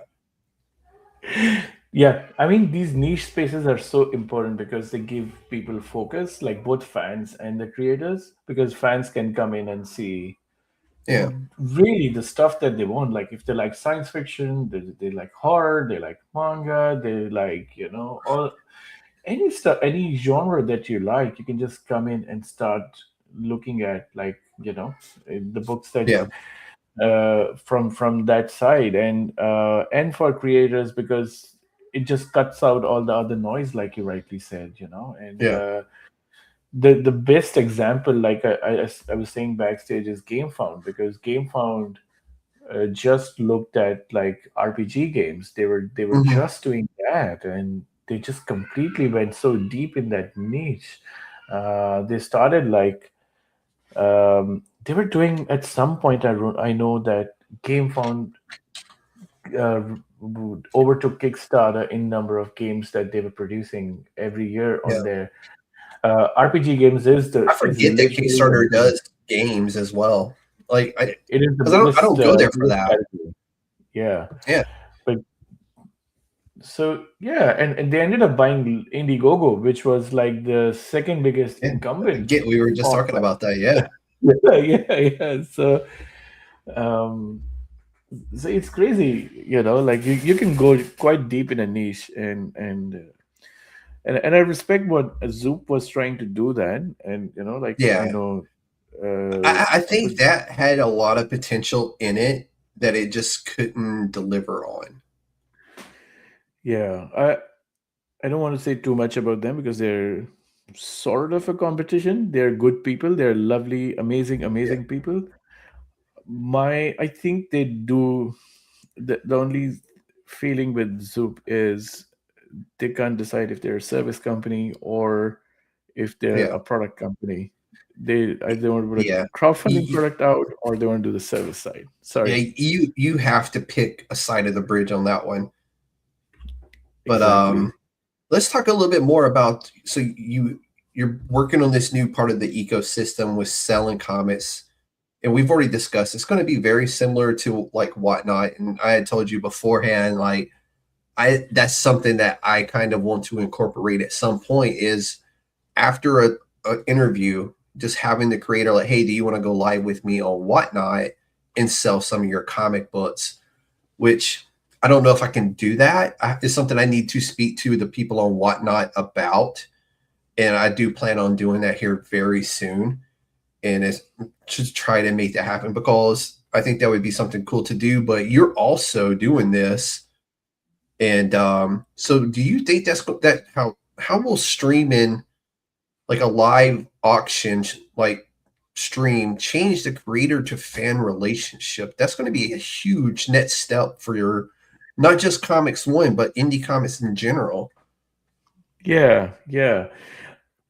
I feel like that will bring fans and creators even more closer, in my opinion. Like there's I think a lot of fans have this thing where they want to buy directly from the creators because they're like this is the original source of that stuff that I Yeah. love. Like I think that's like I'm just getting it from where it all started. So like for them, Yeah. if they're buying directly from a live stream where a creator is talking about the book, or like say even doing like say live art, like say if they're doing live commissions and you're buying directly from there, Mhm. or you're talking about the book and saying it the link is available, or like you can buy directly in the stream, and you're showing off pages and whatever that is. It just, for me, that relationship one, it goes beyond just that transactional one. Like it goes beyond that. I'm buying a comic book. It goes from like, I really love this creator, I really love what they're doing, I really like what they're Mhm. thinking about, how they're thinking about these characters, the Yeah. story, and they have a very unique point of view. I love that, and I that's probably why I'm buying it directly from there.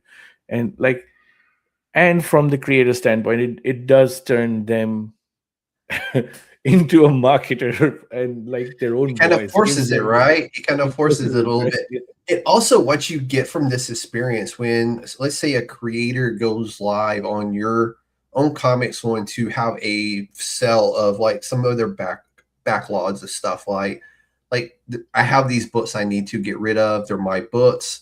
It's almost like a miniature con live, right? Because you're getting to talk to the creator, you're buying his work, and it's kind of cool. Like you're getting to like watch them live, like on Whatnot. Like when Tyler Kirkham goes live or when Todd McFarlane goes live, it feels like it's a little miniature con all of a sudden. You're typing in your comment like, "Hey, it's so good to see you on here." Oh yeah. Like I have this book, but now I want to buy it again and get it signed by Tyler Kirkham. I've done that. And it was just really cool to watch Tyler Kirkham actually sign my book that I just purchased, and it was that Comic-Con experience without having to be around all the smelly people. Yeah, yeah. There's also like this whole for fans, this whole rush of, oh, I got a shout out from Jim Lee. That's like, oh, that's Dude, my life. that, yeah, Like they work dude, there. who better, man? Like when you get recognized by freaking Jim Lee, it's such a cool Exactly. thing. Yeah, yeah, I mean, the exactly. dude's he's if there was and I think there should be a Hall of Fame for comic book creators. Like he's like a first ballot Hall of Famer in my eyes all day. Yeah, man, he's up there with Jack Kirby and everyone else. Yeah, Like he's 100%. yeah. Like there's a So generation there with Jim Lee, Todd McFarlane, Liefeld, and I'll throw him in there too.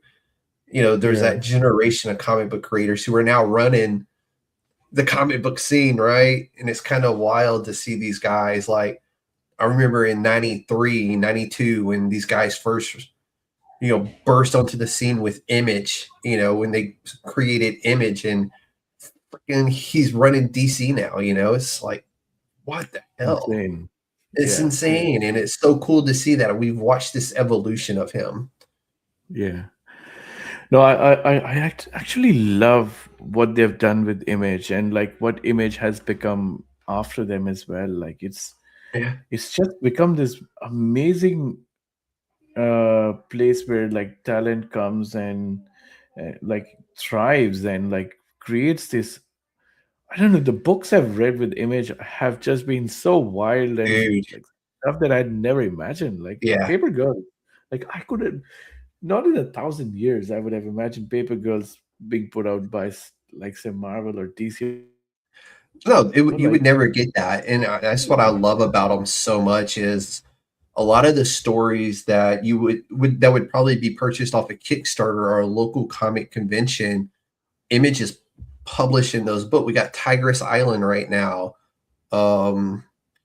Just so many titles that are like being produced by them, and not just them, but Dark Horse and Boom Studios is doing phenomenal things.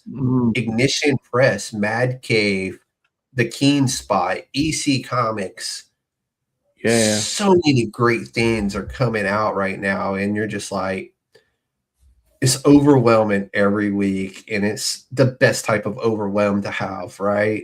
I There's know. so many amazing indie titles out there being produced by companies, and you're just like, I love it. There's also this amazing thing happening. So a lot of indie folks are crossing over to mainstream IPs. So one of the people who used to work with us, they were T Fogner. Shout out to T. They're amazing. They're like the acquisition editor for Boom now. So and they work for Okay, yeah, Penguin. yeah. And they're responsible for Power Rangers. So Yeah. And now you just saw the new announcement. Joey Esposito, who created, he's now spearheading Power Rangers, the new new series. Was it Power So Rangers Prime, or I think is what it is? Power Rangers Prime? yes, yeah, or Yeah. Ultimate. Ultimate. It's one of the two. I can't remember if it's Prime or Ultimate, but yeah, no, I've seen it today, actually. Like it come Yeah, across my feed on Instagram. exactly. So like these are the people who have been creating on Zoop and Kickstarter and all of that stuff, and now they've graduated from there to like Power Yeah. Rangers, and like it just feels awesome Yeah. that like these are like unique voices who have been in our community, and now Yeah. they're going in and I making mean, you look at Erica Schultz, who yeah started in indie comics.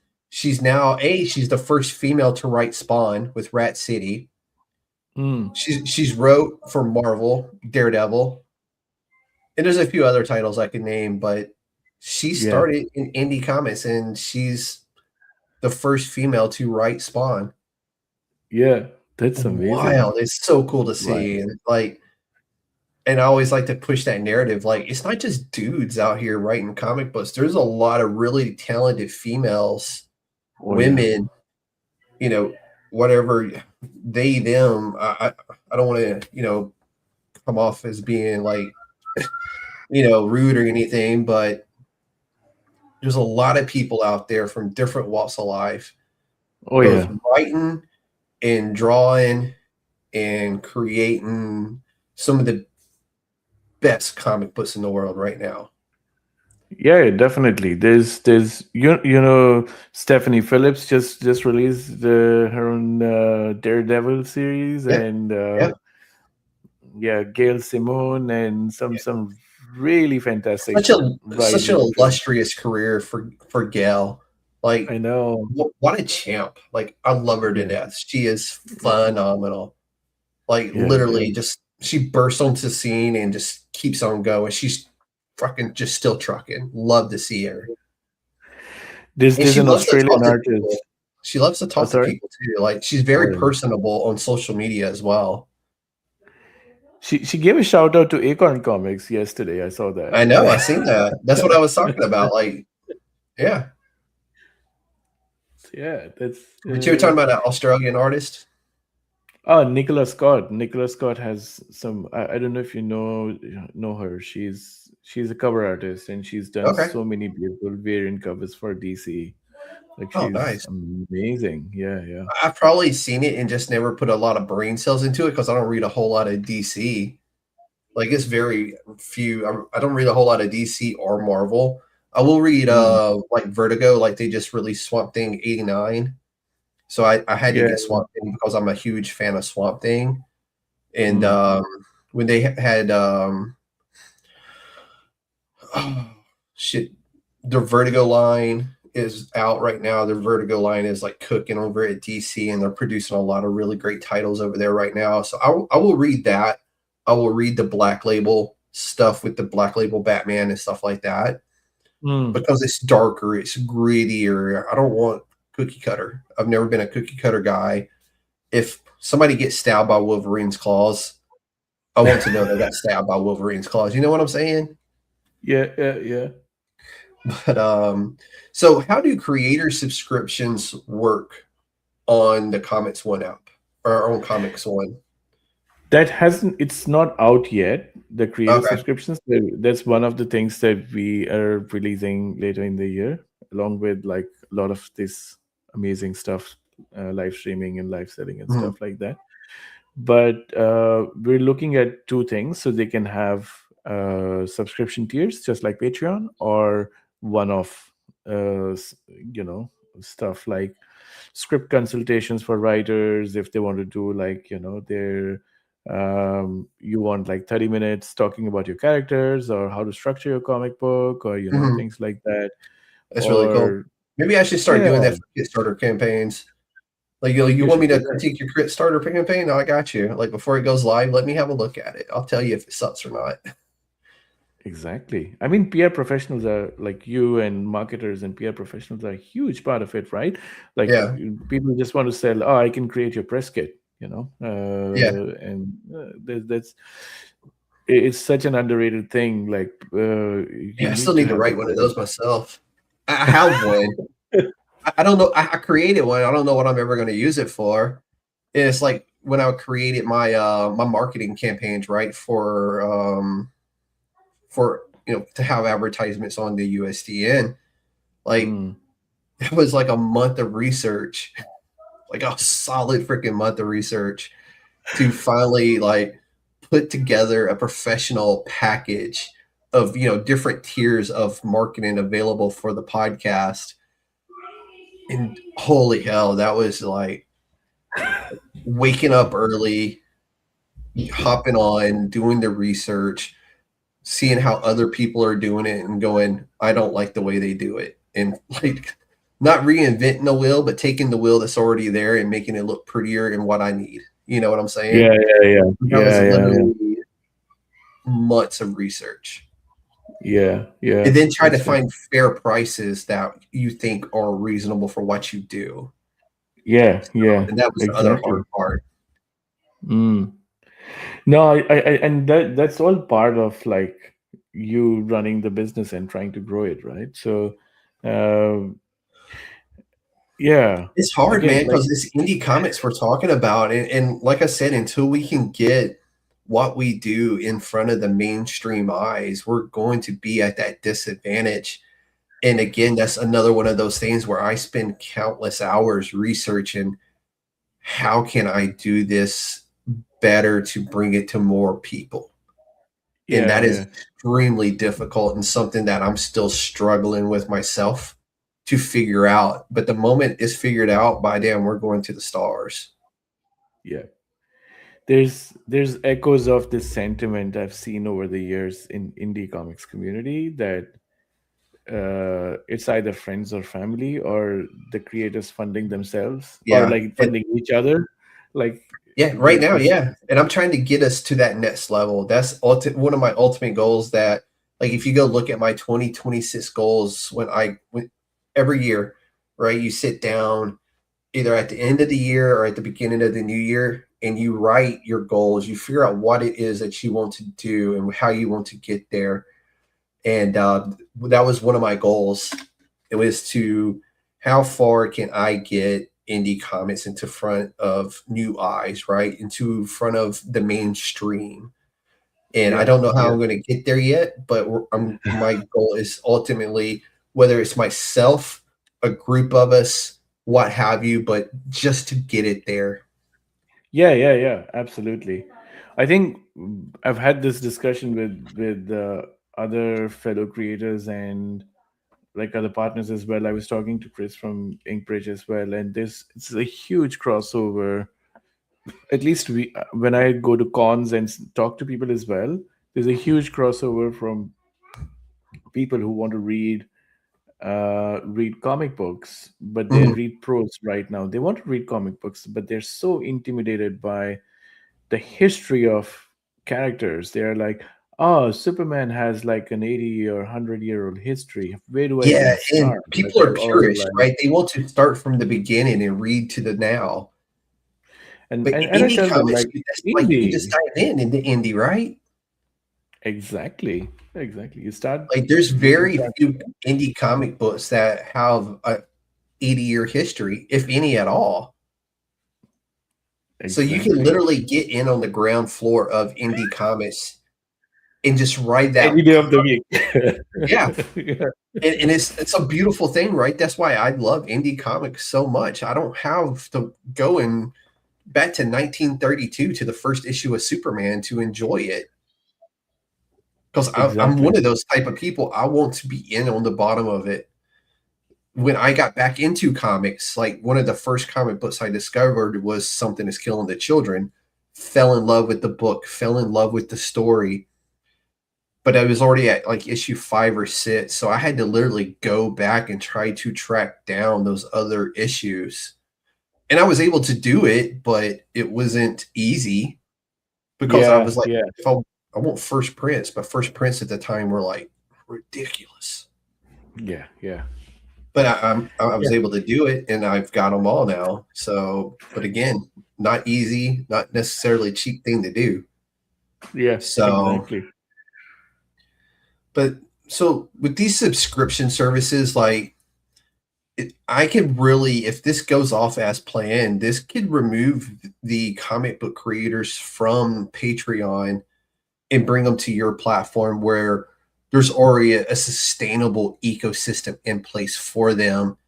And it's also going to continue, like, they're not having to do anything different. You can still charge your Patreon prices on Comix.one with your subscriptions, right? And Yep, ultimately, at the end of the day, it's a big key to a long-term creator stability all in one yep, place. yep.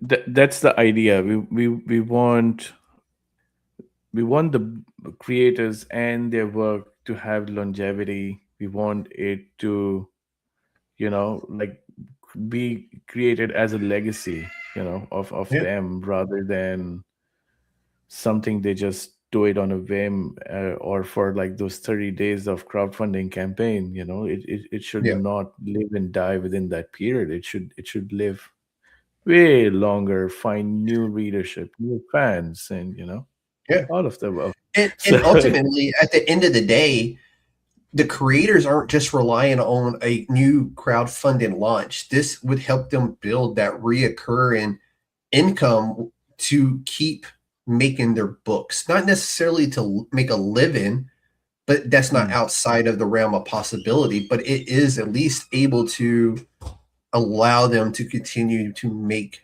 their content or their comic book. Yeah, exactly. We talked about this earlier as well, right? Where like we were talking about creator paying artists up front and being able to Mhm. do that. And if your previous book pays for it, what's Yeah, better than your creative work paying for your next creative work? That's exactly. Your Comix.one Patreon page just funded your next one because you do a really good job on your Patreon page on Comix.one. yeah, Like ultimately at the exactly. end of the day, that's what we're all looking to do, right?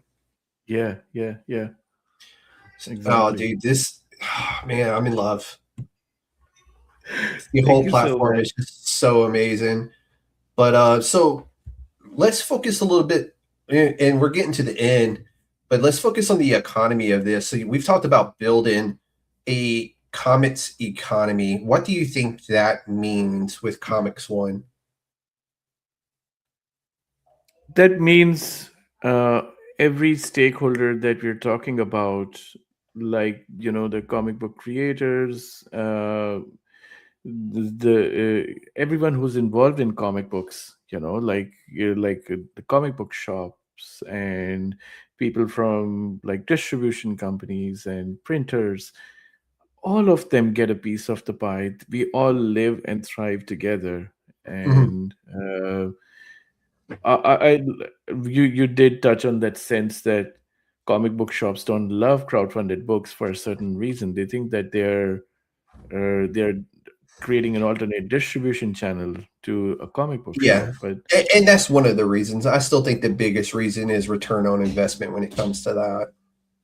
correct. So like we want to solve all these problems, and like we want everybody in this ecosystem to thrive, because we grew up with these things. Like your memory of a comic book, discovering comic books, is going to a comic book shop and being recommended by the staff there who love comics and who love this medium.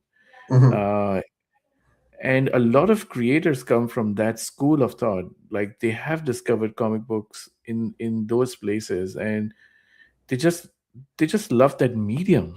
And Yeah. anybody who's associated with that medium should thrive. And that's what the comic book economy is about. That's what we want Mhm. to that's what our end goal is. Like everybody involved here should have a thriving career, should love doing this, should also make money off of it, and to make it Yeah. sustainable for themselves, and for the lack of better term, for the love of comic books. you know That's the biggest thing right there, right? And so my recent interview with Tom Rash, we were discussing this, and we think he said the future of comic books may not be what we think it is, or at least the delivery system of what we think comic books future looks like may be changing, whether it's digital or print on demand.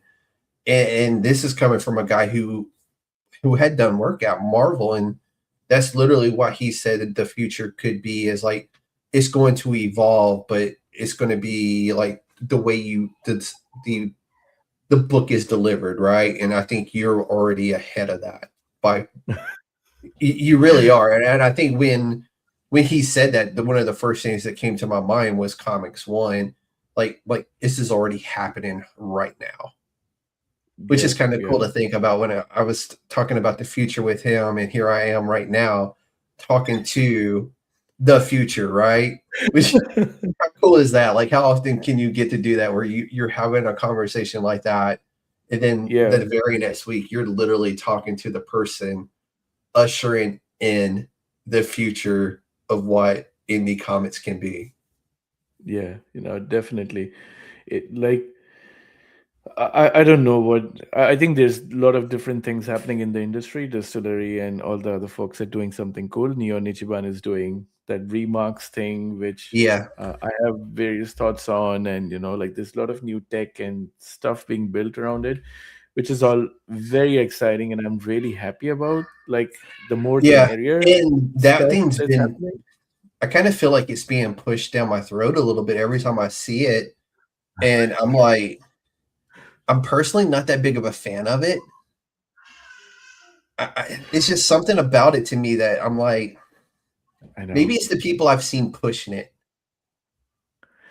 There's a lot of sense that it's very close to NFTs, and it probably is. Yeah, and I got a relationship with the guys over at VV, who's just across the pond from you in New Zealand, and also in Singapore is where one of the CEOs lives in New Zealand and the other one lives in Singapore. Great dudes. I really like what they're doing. And their platform for digital comics is separate from their NFT. Although you can get covers of the comic books as an NFT, which is really cool. And they've built a lot of relationships with like Dynamite and Boom and Marvel and DC to where you can literally have a room on the app of your favorite comic books from them, from the past or from the future, present. It's kind of a cool concept, and I do like what VV is doing. I just and that's because I've spoke to the CEO of VV. Great dude, big Star Wars fan like me. And but I do like what they're doing over there. And their digital comic book app is very much like, it feels like a Comixology a little bit. But Yeah. and my biggest gripe with Neon Ichiban is, like I said, the people who are pushing that platform, I don't feel are in it for the platform.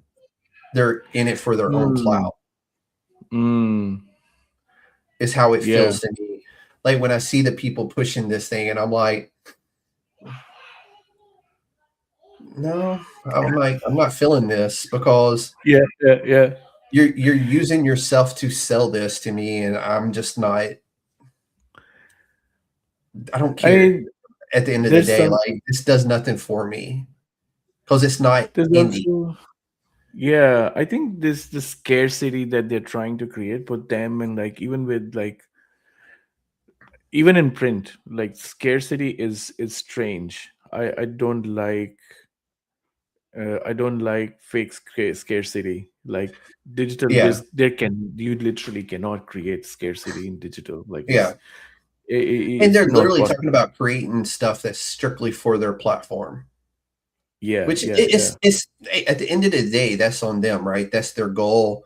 I just don't see how this thing is sustainable at the end of the day. No, and Bad Idea had like this. I love a bad idea, by the way. Yeah, but you can't do that you can do that in physical books. Like, you Yes, just print limited number of 100%. them. You Yeah. can't do that in print. But they're also just a small print company. That's their bread and butter, is small print. And to be fair, Bad Idea is producing some amazing books right now. Like, they have some really great comics coming out. Yeah. Like, I've been consuming the hell out of their stuff, actually. Like, that's how good it's been. Yeah. But I didn't mean to rant on Neon Ichiban. I'm sure what they're doing is fantastic for some. It just Yes. isn't, at the end of the day, my cup of coffee.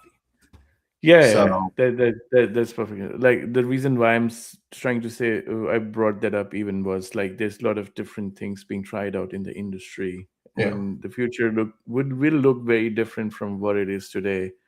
We're just trying on our little piece of the internet that's Comix.one. We're just trying to create like a kitchen sink where everything comes together for Yeah. the creators, Big and old stew. Big old stew of things.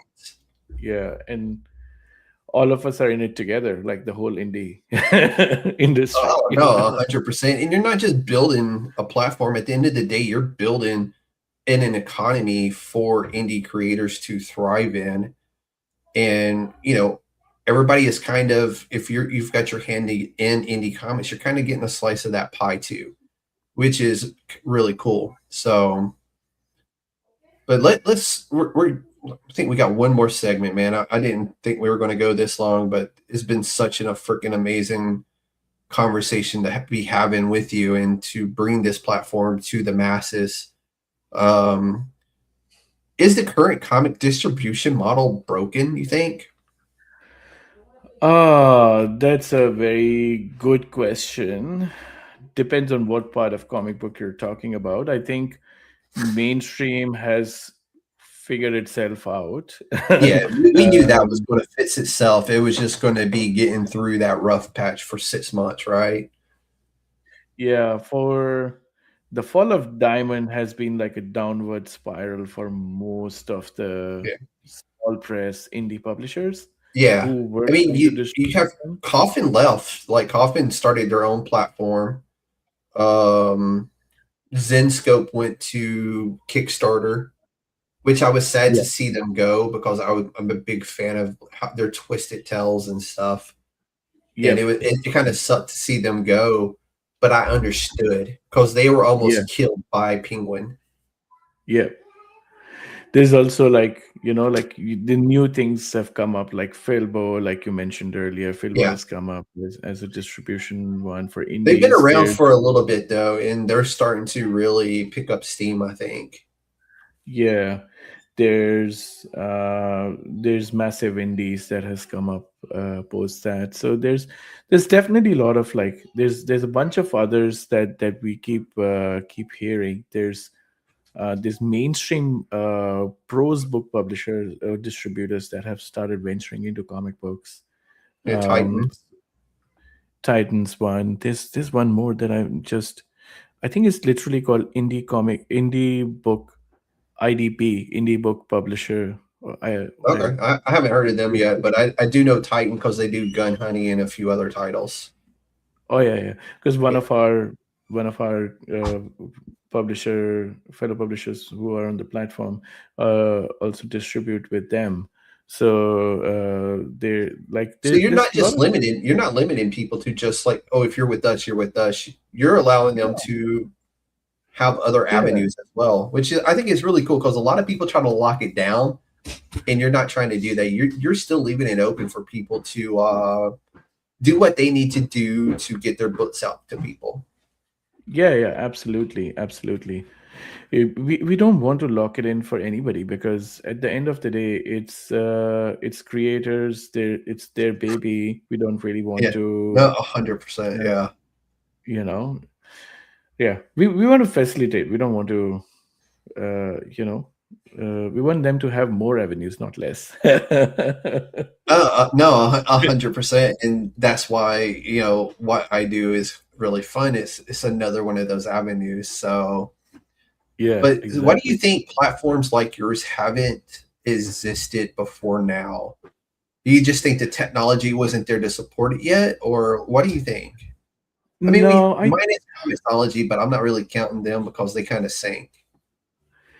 No, I think the technology has been there. Like, I mean, Comixology and a whole bunch of there were a whole bunch of other platforms that have come and gone. I think the technology is there. I think it's the intent.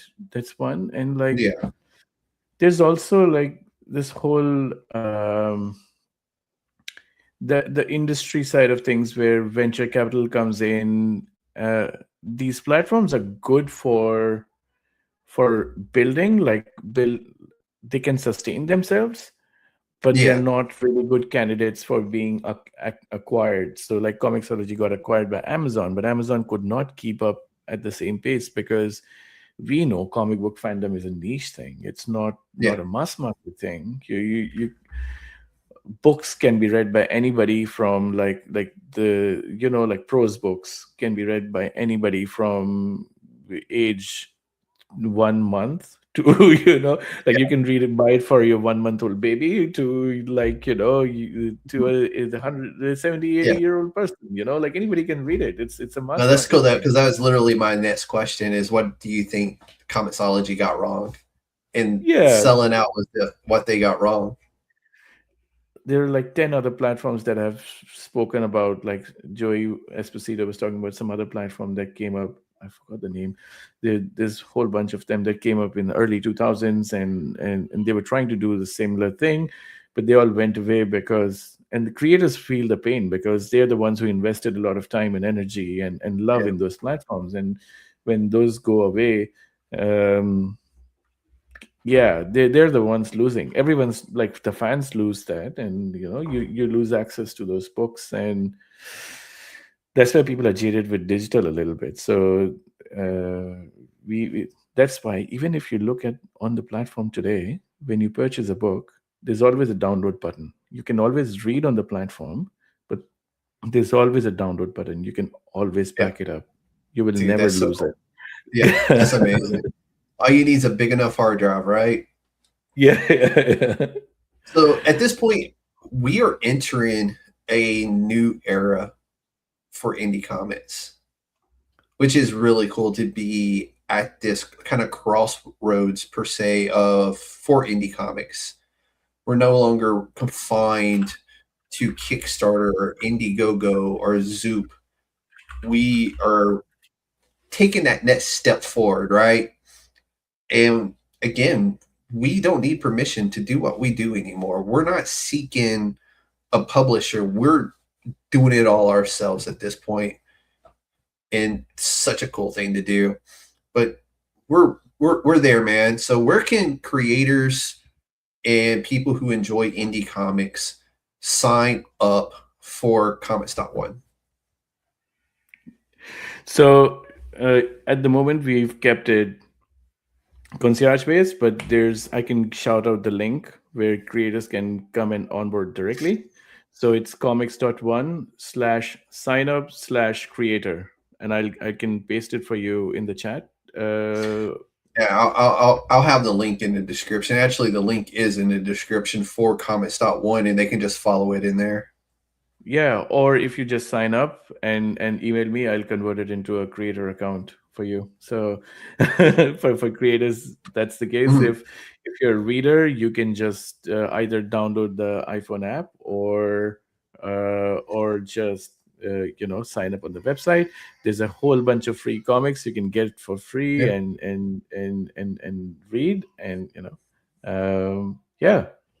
And there's And there's a little something on there for everybody. I mean, you're at 3,500 titles now. Yeah, and growing. Dude, We've had new and books growing every daily. single day. So Yeah, like I said, Acorn is on there now. So there you yeah, go. That was just me naming so one. many. There's plenty others. Yeah, there's so many lovely comic book creators on there. Come and Such a cool support thing. them. So I love it, dude. I'm going to get you done here soon, man. We're almost there. So, what should creators do today if they're watching this, you think? And they are listening later. Oh, sorry. Can you come again? Sorry that my. What should creators do today if they're watching this? Well, uh, this is regardless of being you're being on Comix.one or not. You should get yourself a press kit, get better at marketing, and don't stop shilling your book. Always do Yeah. that. Always do And don't that. be afraid of coming on Don't be shows afraid. like this one. Yeah. I Yes. literally make this the most relaxed place you could ever be. Like, I I'm just know. a dude who loves comic books, man. It's And been such good, like 2 hours, like just sitting here talking yeah, to you, and we could relax. probably go another 2, but I know you got to get the free comic book day here very soon. But where can they follow you and Comix.one, man? We're wrapping it We, up. I'm a ghost on social media, but I know. Comix.one is not. So you can find it's usually me running Comix.one handle. Yeah. So you can find me or Comix.one at comics_app almost everywhere. On Blue Sky it's Comix.one.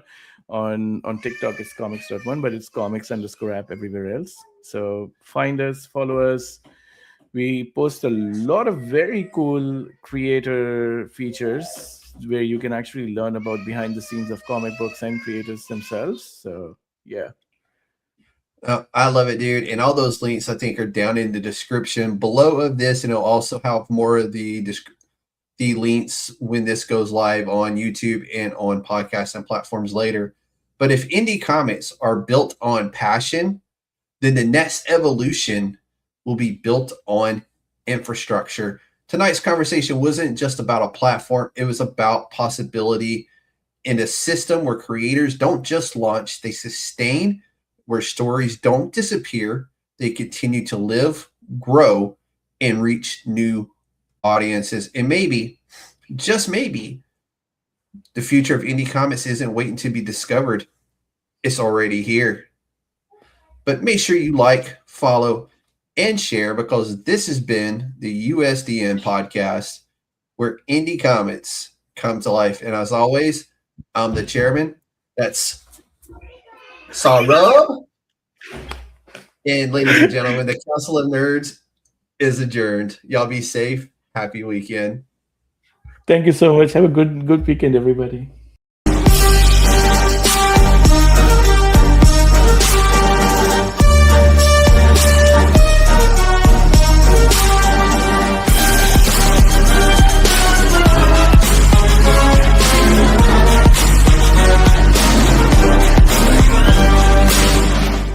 It's a trap!